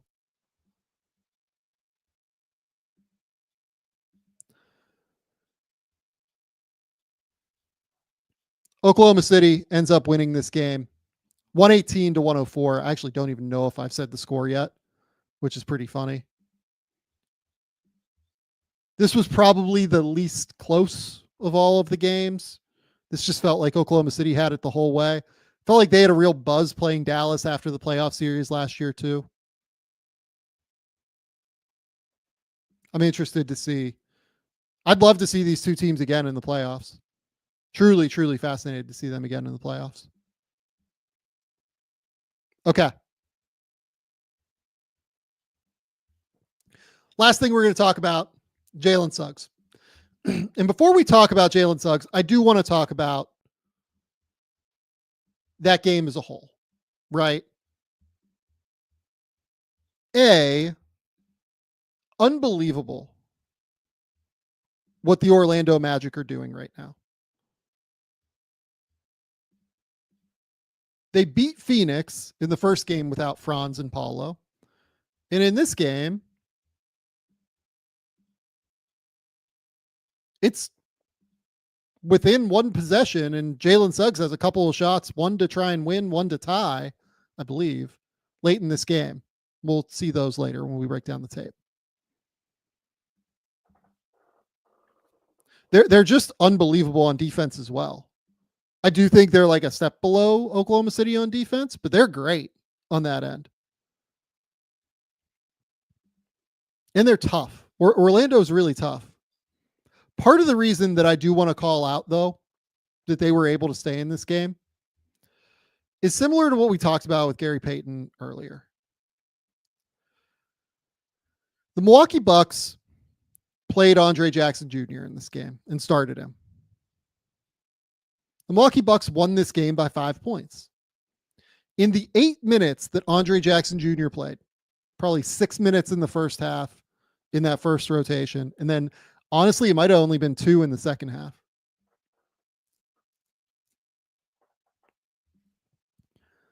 Andre Jackson was a -9 because Orlando just didn't guard him. They just didn't care. They did very similar things to what Houston did against Gary Payton. And honestly, probably even like a little bit more aggressively. I understand playing Andre Jackson. I love Andre Jackson. One of my favorites, really, in college over the last couple of years. Was absolutely my favorite player in college basketball during that first UConn title year.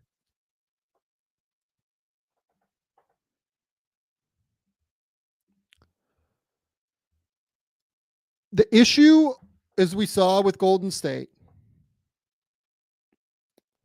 is that if you don't have a plan for these non-shooters, other than put them in the corner, put them in the dunker spot, you're fucked. In playoff-like settings, teams will just use their center on that player and have him camp out in the paint, and you will be resigned to shooting threes the entire game. And the frustrating thing about that with Milwaukee particularly is that Andre Jackson is very similar to Gary Payton. Honestly, I think he's more athletic than Gary Payton, and I think he processes games quicker than Gary Payton does.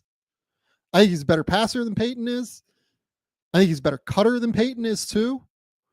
You have so many different things that you can do with Andre Jackson. They just don't do them,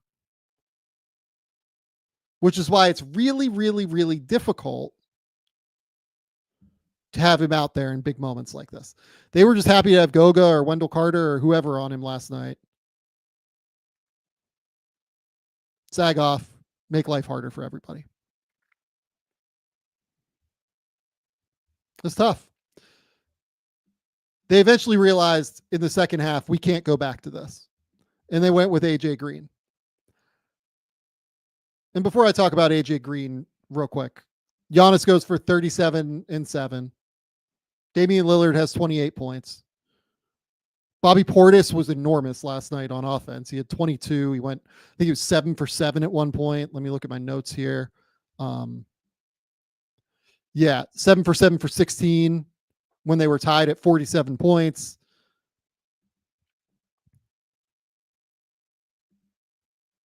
Just enormous. Like just absolutely enormous for them, keeping them afloat while the rest of the offense really struggled.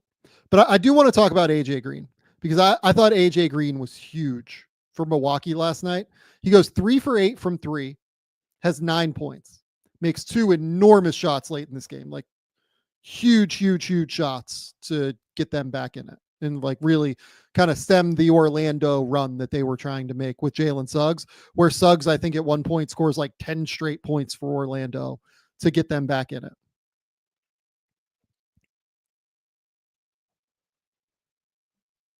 The thing about AJ Green is that he can actually guard. Ask Jalen Green. We broke down that tape a little bit earlier this year. He's pretty comfortable guarding. You can't, like, guys like Sam Merrill, Sam Hauser, AJ Green, you can't really attack them, is the thing. You can't go at them like that. A couple people have asked, where is AJ Green from? He went to Northern Iowa. He was one of my favorite players, actually, in college basketball. I think it was his sophomore. And unfortunately, he ended up having to undergo like a massive hip surgery that like forced him to miss like an entire season basically in 2020, 2021. And he was like really starting to roll that year. And then like his senior year, his fourth year, after he missed that little run of play,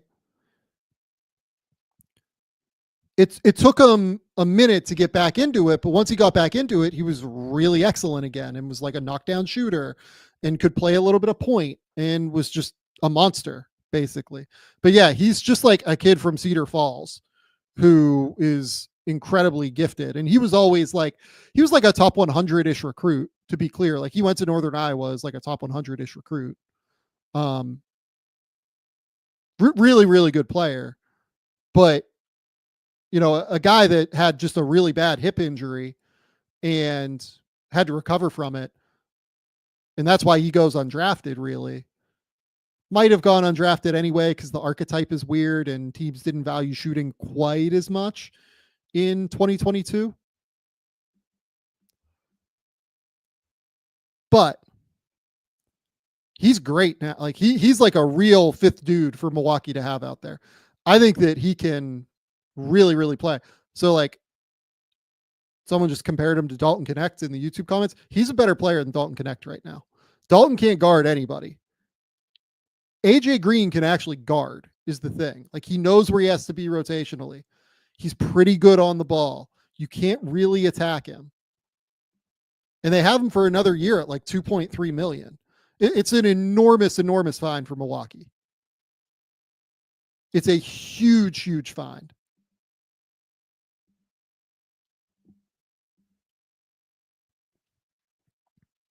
Okay. Let's talk about Jalen Suggs, though. Milwaukee deserves a ton of credit here, and I wanted to give him flowers. I think I've done that. Everyone here knows I've been a massive Jalen Suggs supporter. I had him at number 2 on my board that year. Right behind Cade. I had him. It was him, Evan, then Jalen Green that year for me. And then either Scotty or Kuminga. I think I might have Kuminga 5, Scotty 6. Jalen Suggs is awesome. He's an all defense level defender. We know that. Someone asked, do I still love Scotty over Suggs? Yeah, Scotty's better than Jalen Suggs at this point. It's fine. We can say that. I've had to take the L on having Scotty too low multiple times, and I'm happy to do it. Jalen Suggs, though, is going to be like a real difference maker in that draft class. And he's probably going to be a top 4 guy in that class. Certainly has been to this point in his career. It'd be like him, Franz, Alperin. He's probably been a little bit more valuable than Cade to this point. Scotty would be in that mix, obviously. I would say it's been those 4 in terms of like really, truly impacting winning. And the thing with Jalen over the last like year or two, when he first got there, I thought that he had a little bit more craft in ball screens, I think, than what he did early on in his career in Orlando. Really, really struggled, it felt like to me, to be able to like comfortably handle the ball in tight spaces and be able to create his own shot. He also has been pretty open that he struggled with some mental health issues as well during that time. But by the end of the second year, you could really see that the defense was coming along and that the offense was getting better. And then last year, he was the 3rd best player on a top 5 team in the East and was really, really good. And like, if you look at his last season, I think he was worth like 8 wins per EPM's model, 7 or 8 wins or something. And like, that's more than Jalen Green has been worth like throughout the entirety of his career so far. Like, no shots at Jalen Green, but like Suggs has been really, really useful to this point. And yet still, with Paulo going out earlier this year, what I've been curious to watch is where does the offense come into play for Suggs? Because he's been asked to create more often this year. And it's been a mixed bag. Like, let's be completely open and transparent about this. He is not good enough to be a number 1 option on a team. He's probably not there yet to be a number 2 option on a team. But he might be there to be a number 3. So far this year, he's averaging 17 points, 4 rebounds, 4 assists.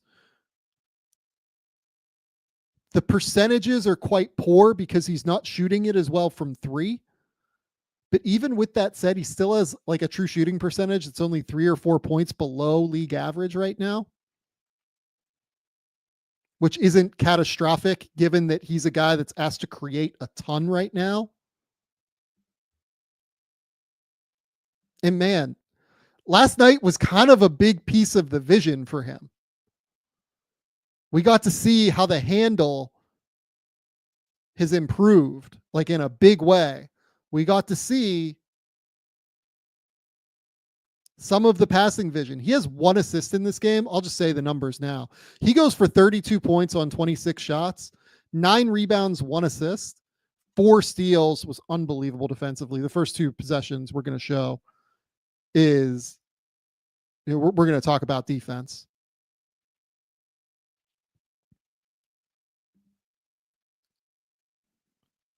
He was so good last night. In the passing, like he had 1 assist. He should have had, I mean, I'll look up the potential assists while we're talking here. He could have had like 7, I feel like. He got those guys open last night. Well, let's kind of talk through some of it here real quick. So, Suggs here. They're going to get into like a middle Chicago here. I'm going to try and zoom through some of these defensive possessions because we know that he can defend. Just look at how he gets over the top of this. Still attached to Damian Lillard somewhat, forces that pass there. And then we're just going to come down and rip this from Giannis. Look at him get his hand in there. Realizes that Giannis is going to come back this way. He's able to just rip down on the ball here. Huge play, early steal, presence felt. Now, second defensive possession. Okay, we're just going to go block a shot. He sees Goga's loaded up. He's here to stay attached to the Andre Jackson cut here. Again, kind of an example of Milwaukee not having a great plan for Andre Jackson. Andre Jackson literally brings his help defender in to contest the shot from Giannis. Someone here says Goga has impressed me. Post-game theory tomorrow night, we might be breaking down Goga's game from Phoenix because Goga has also really impressed me.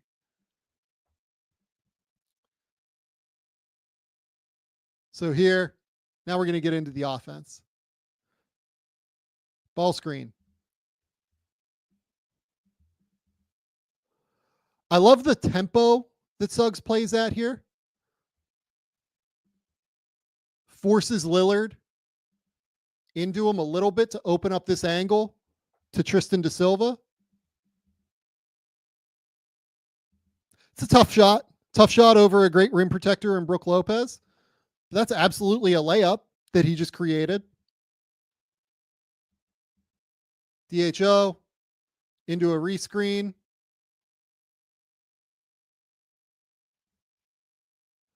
Late shot clock situation. I mean, guys, if he's able to make these mid-range jumpers, it's huge. It's a big deal. Just look at him kind of play this. Again, the tempo to me here is the key. Keeps the dribble alive, strings it out one more, as opposed to picking it up here. He strings it out and goes over this way one more time. After Lopez is recovered onto Goga, it's the pace, the tempo. Gets the open mid-range jumper, drills it. Now we're in transition. This is an example of not quite ready yet to be the number one guy, right? That's okay. We're in transition.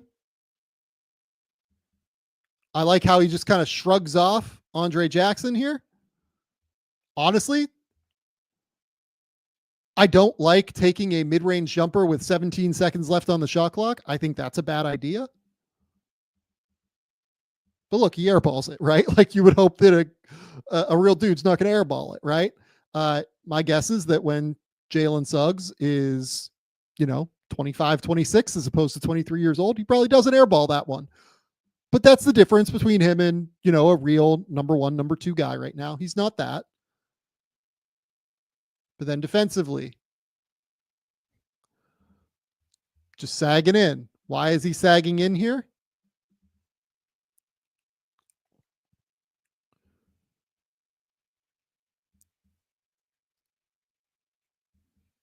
He just kind of sees that this is a hard closeout here from Carter.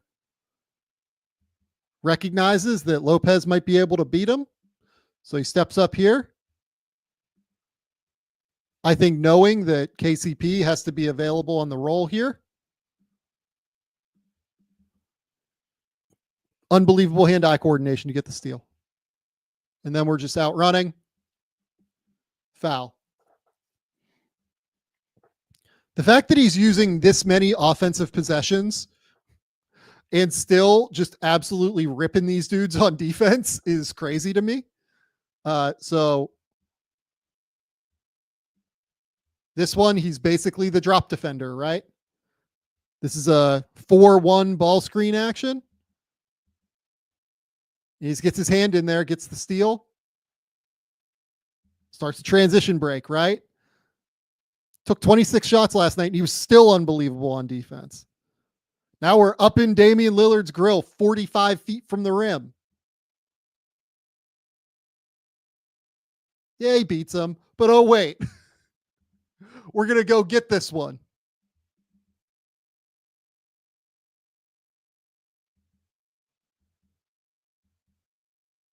Goga comes and helps. Goga fouls him. It's a foul on Goga, not on Jalen Suggs. Suggs still saves 2 points here. Just as a aside, real quick. Strongly believe that if you are not the player who commits the foul and you save 2 points like this on a blocked shot, because this is absolutely a continuation for 2 points. Giannis is going to make this free throw if he doesn't do this. You should get credit for a block. You save 2 points. That's the whole purpose of blocking shots. Anyway, So here, now we've got AJ Green on him. AJ Green, not a bad defender, right? Cuts him off, does a pretty good job. Little step up here from Wendell Carter. Now Suggs is... This to me was... I posted this one on Twitter. This is such a critical rep for Suggs to me. Just because of the patience. I think 2 years ago, maybe even last year, honestly, he takes one dribble here and probably picks up the ball, I think. Or tries to hit like a pocket pass to Wendell Carter here.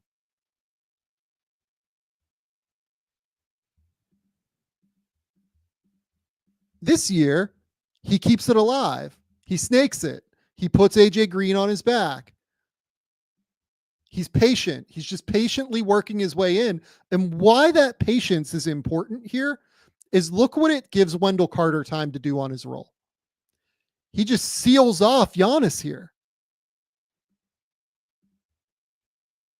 That's why patience is so important on these drives. And then this beautiful one-handed gather in case Giannis breaks through the seal and goes to contest. This is such an important rep for Suggs. Things moved so quickly for him his first 2.5 years, really. It's slowing down. You can see it slowing down for him now. It's huge. Here, again, Garden Brook Lopez, rebound.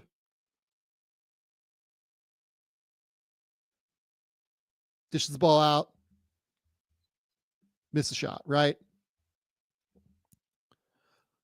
I think a couple years ago, in all honesty, in transition like this, he attempts the shot at the rim. I do.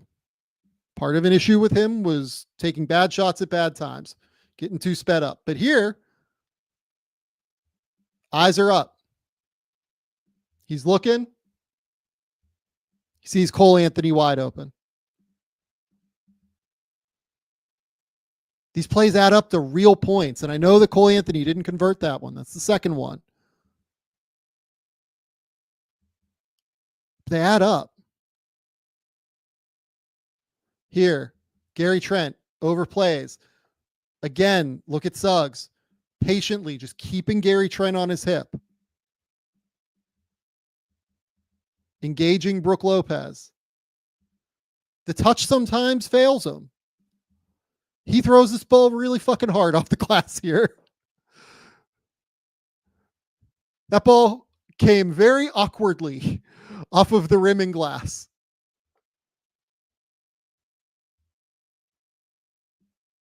Really, what I think is the reason that happens is he kind of goes up off of 2 here. And it just looks awkward coming out of his hands. I think that's going to get better. I think at some point he's going to be able to, plant with his left leg and go up with like a little touch floater. But to me, the important thing is, okay, I'm playing with patience. I'm trying to draw Brook Lopez toward me. Really, what he's trying to do here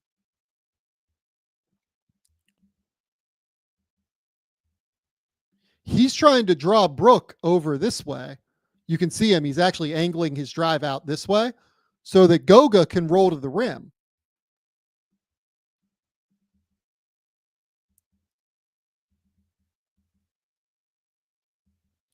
Brook Lopez is really good, guys. Brook Lopez is one of the best defenders in the league for a reason. So here, again, AJ Green.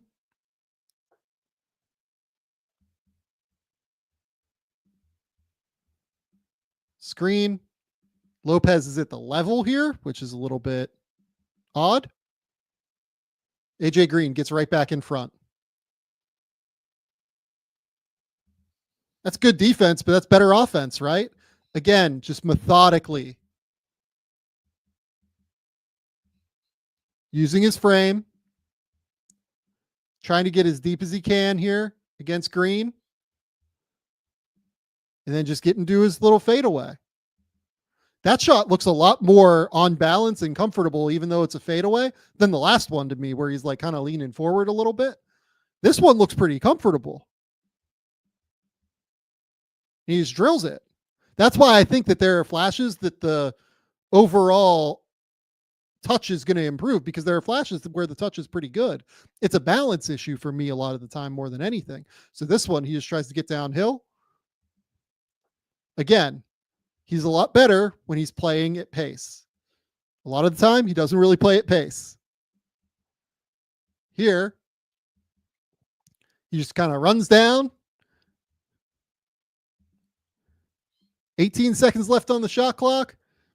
I think he just thinks he can beat AJ Green, and eventually teams are going to realize you can't really just beat AJ Green off the dribble. It's a bad shot. That one's a bad shot. It's ups and downs.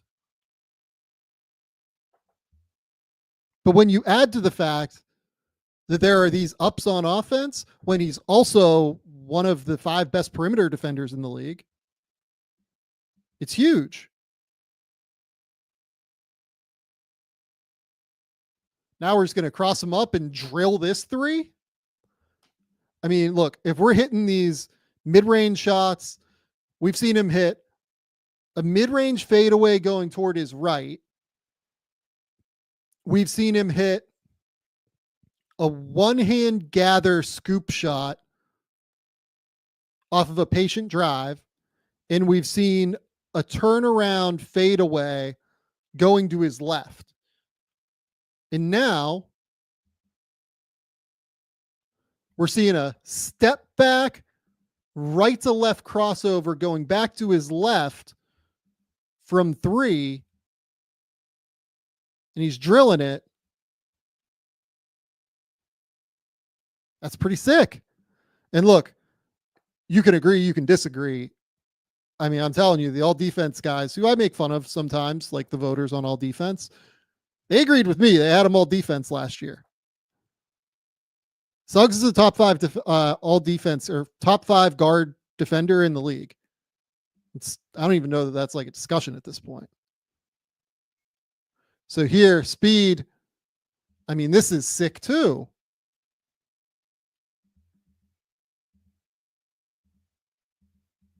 So this is still that last one. So here we're coming down. Rejects the screen. Realizes that he can just engage Brook Lopez here.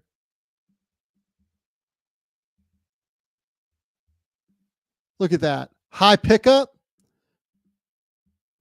Sees that Giannis is tagging in, waiting for Goga as the roller. He just shoots this right out to Wendell Carter.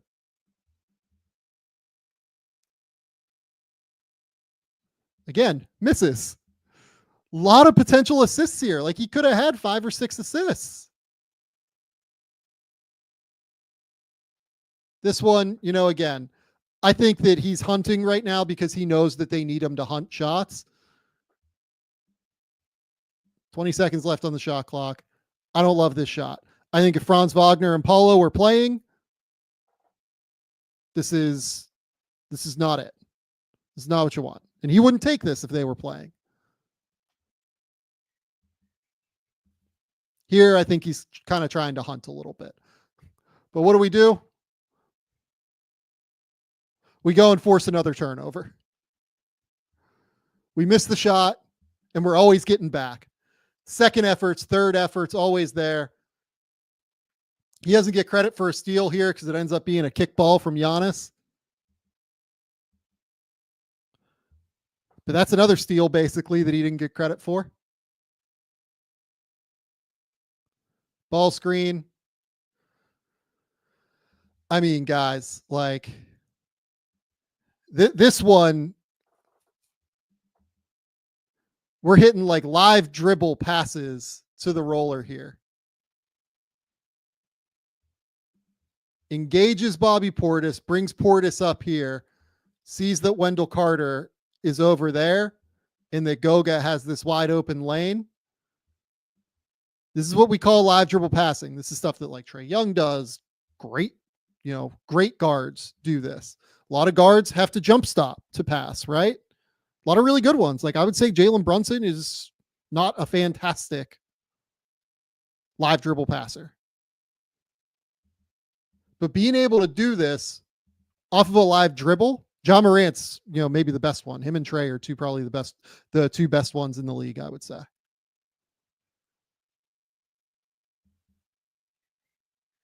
But being able to hit this pass here and time this right as this window opens off of a live dribble, it's big. It's big time. And Goga obviously posters. I think I saw Goga Instagrammed about that earlier. Shout out Goga. Again, now we get the left-handed pass. We're throwing live dribble passes with both hands. This pass is actually quite difficult. You are going to your right, stopping, planting, and throwing this with your offhand with velocity out to a shooter. The velocity there is the key. It's harder to get velocity on that pass than what I think a lot of people think. And again, that's another potential assist that went wanting. It's an NBA assist, but it's a potential assist. Here, blowing up another one with Damian Lillard. Now we're just staying in front. Forcing the pass, and now we're forcing a Giannis 3 with 4 seconds left on the shot clock.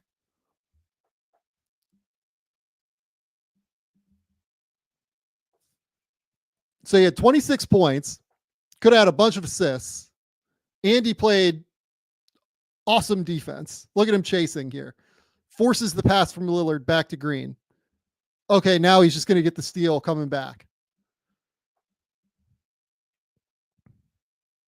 But to me, this looks like, oh yeah, whatever. They threw the ball right to him.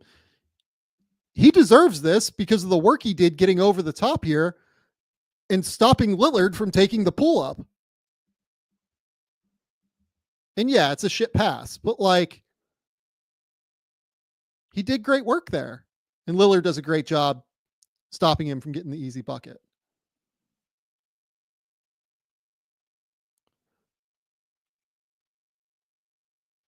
High ball screen. Late in the shot clock again.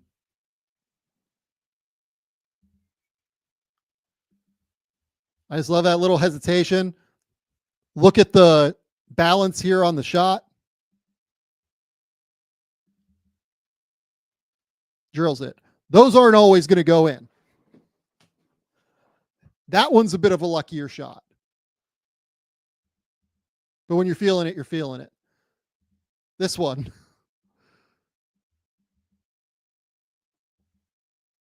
Entry pass there from Tristan Da Silva. Da Silva, great cutter. I love Tristan Da Silva. Talked to him pre-draft. You can go watch that video. Awesome cutter. Get this little screen here from Goga. We're going to get downhill. Probably puts a little too much on it.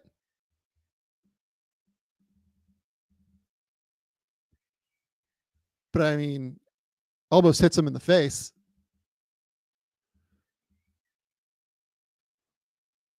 It's another potential assist to me. Cuts. Just beats Lillard there. I understand why Lillard's overplaying this because, when we've broken down Magic tape throughout the year earlier, this is a set they love to run. They love to run just like this little Chicago action or a little down screen here into a curl. So much of their offense is predicated upon it, but this is a great way to counter it. If Lillard's going to be out this high, just cut to the rim. Great quick finish.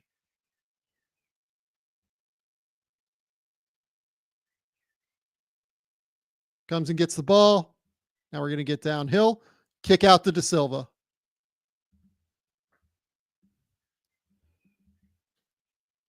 I don't think he played the wrong way. Like, he took some shitty shots in transition in this one, but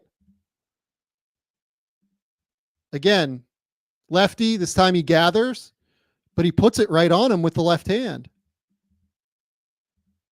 Right in the shooting pocket. It's a great pass. Great play. Just misses. That's 6, I think. Rebound.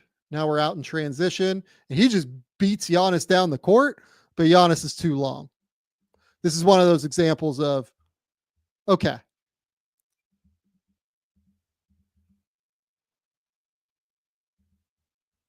Hey, look. We got 3 guys in front of me for only one. We're in a 2-on-3. We can probably afford to slow this one down. But hey, he plays aggressive. He plays active. It's part of the Jalen Suggs experience is you're going to get these rough transition plays. This one just bats the ball out to Kentavious Caldwell-Pope, another potential assist there.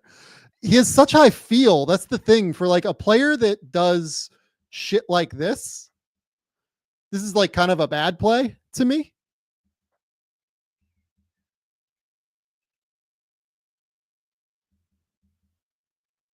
This one's kind of an amazing play where you see him. He literally, you can see him look at Kentavious Caldwell-Pope and bat this ball to him. Like he's actively trying to get this ball to Pope here, or Caldwell-Pope.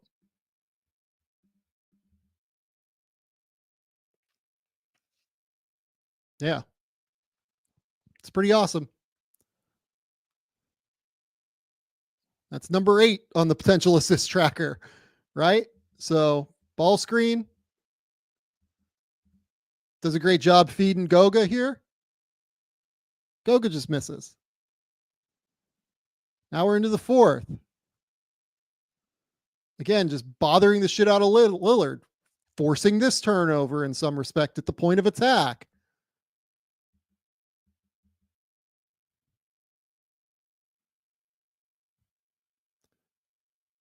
Cleans it up.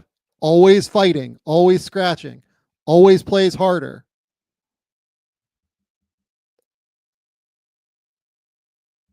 This one recognizes that they're going to play 2 on the ball here.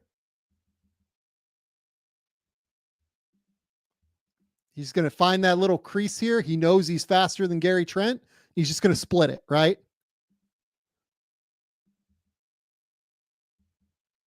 Plays through the contact. Little floater. Drills that one. Here he is on the block against Trent. Not ideal. Like he's not a number 1 option on offense. He's just not.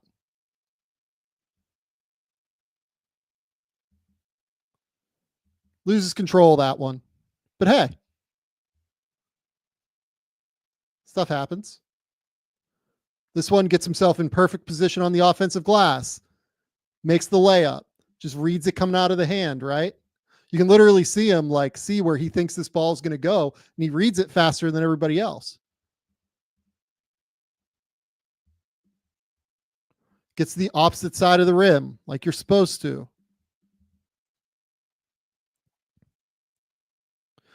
This is a great mix of like dirty work points, self-created points. Like this one, I think is a pretty sick. No, that's just a little pass there. I think that's 8 or 9. I think 8 potential assists now. So empty side.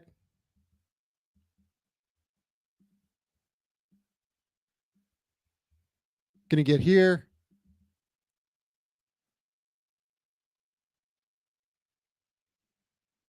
The offense ran pretty smooth.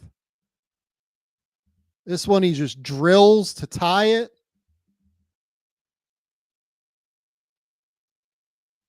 We're in the midst of his like 10 straight point run.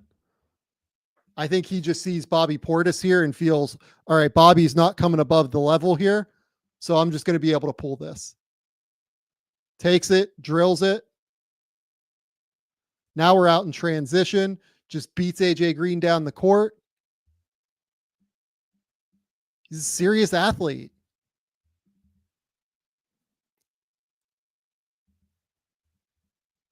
I just love that he just goes immediately.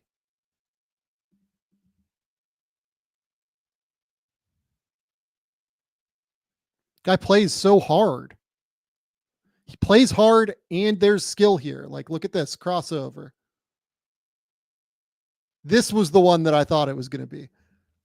I mean, look, if we're doing this shit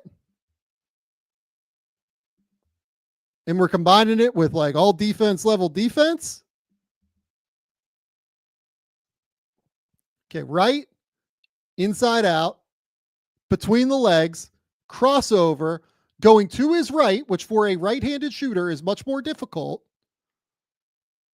Realigns, gets himself on balance, elbow perfectly in alignment here with the rim, and cash. Just let that wash over you.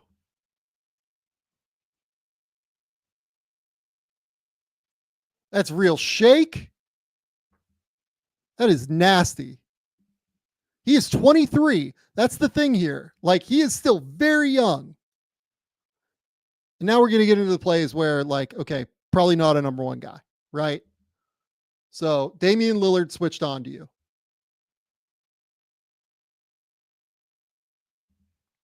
Misses that three to the right of the rim, which is not ideal. Typically, like straight on misses. This one, he just misses. Quick between the legs.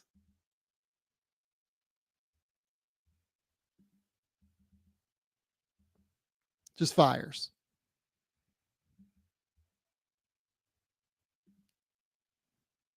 Not much to that one. This one, though, is a really fun set that I like.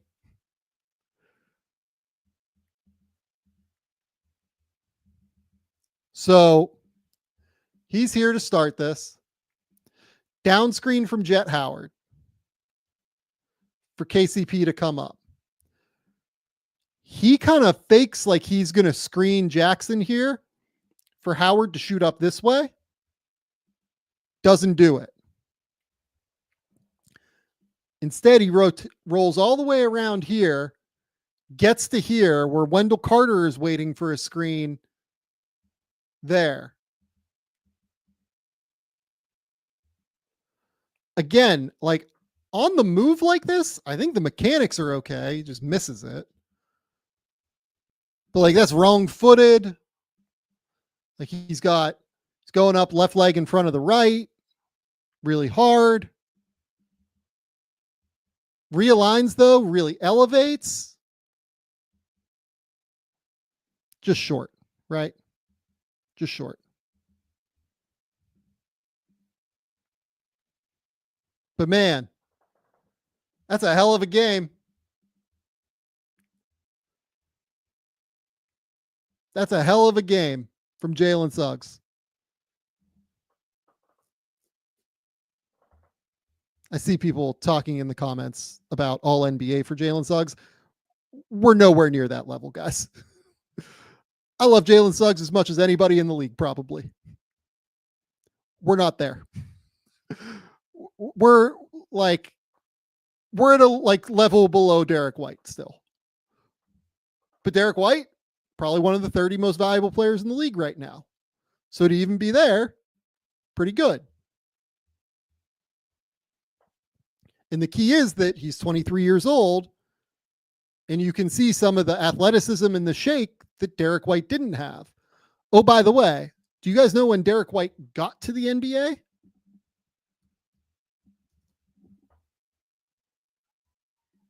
Derek White was 23 when he got to the NBA. Was born July 2nd, 1997, and was selected in the 2017 NBA draft. So sorry, he was 22 and 22.99 when he was drafted, but was 23 before he ever played an NBA game. So there's a lot of upside here. And White was like a late bloomer. Suggs was like all-state football at Minnesota and went to Gonzaga, was a 5-star, top 10 recruit. Totally different trajectories and track records here.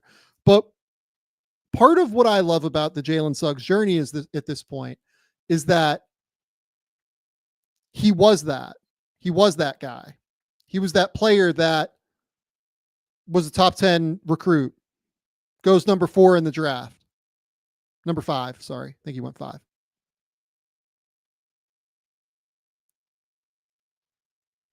Struggled early on in his NBA career, was pretty open about struggling with not like knowing who he was as a player, kind of. And then fights through it, figures out how to make an impact on defense, where he's always been really good, but really fought through it and figured out how to make an impact on defense.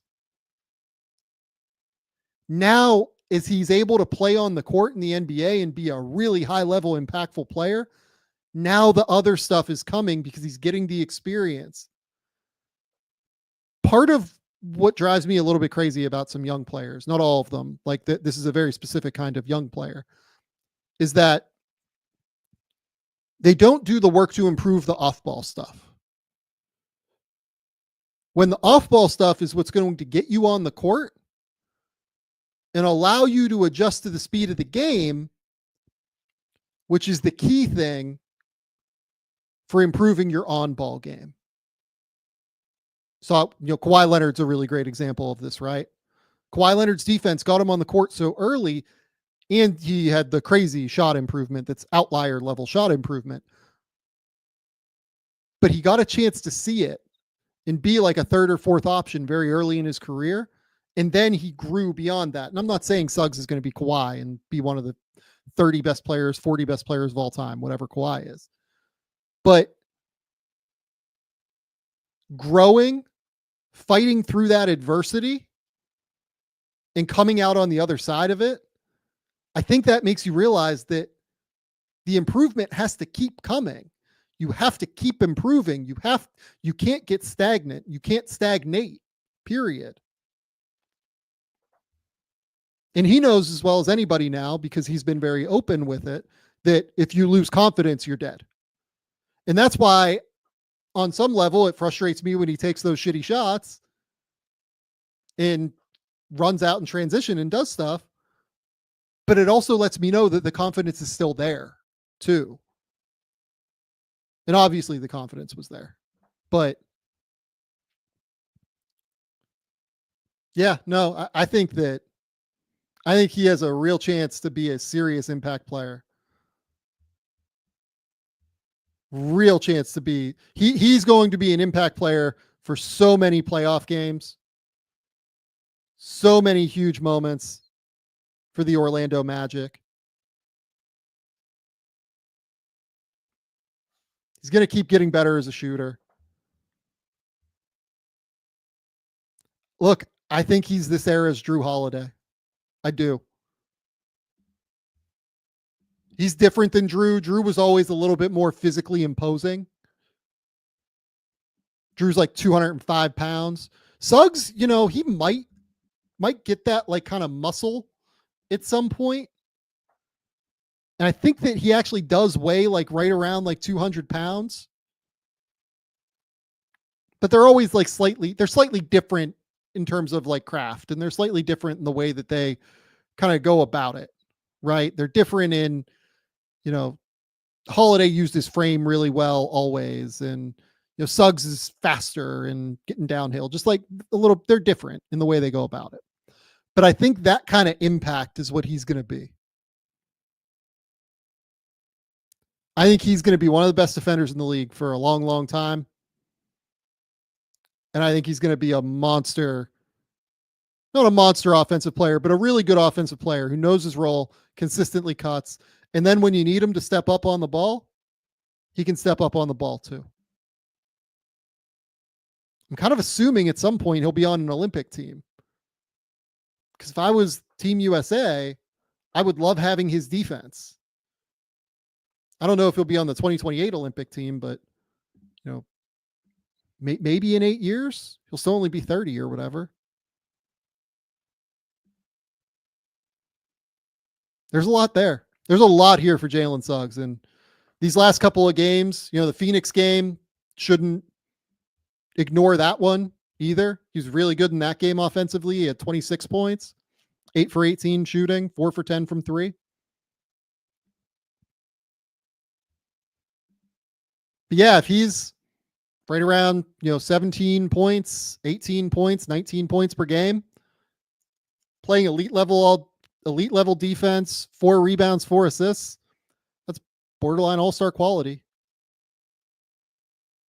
Yeah. Look, he's not an all-star this year. He's not anything near that. Won't be anything close to that. But I love what I've seen from him so far this year. Okay. That's all we've got tonight. We will be back tomorrow with Bryce for the normal Thursday evening podcast. We'll figure all of that out at some point. Not sure what we're going to talk about yet. Probably some of these games. Looking forward to the Cup games over the weekend, and then kind of figuring all of that out. I might do another one of these tomorrow night. I do have to go out and grab dinner with somebody at some point. So it might end up being a little bit of an earlier post-game theory before. I think there's only like one game tomorrow night, 1 or 2 games somehow. Look at the schedule here real quick while we're talking. 3 games tomorrow night: Detroit, Boston, Toronto, Miami, Sacramento, New Orleans. And they're actually done relatively early, which is good. Okay. We'll see what we're going to go with tomorrow night. Might do something off that Boston Detroit game, but not totally sure yet. It might be stuff from, the weekend a little bit, but that's what we've got. I appreciate everybody coming here, hanging out. We'll have some of these videos up later. Thank you all so much for joining. Until next time, we'll talk soon.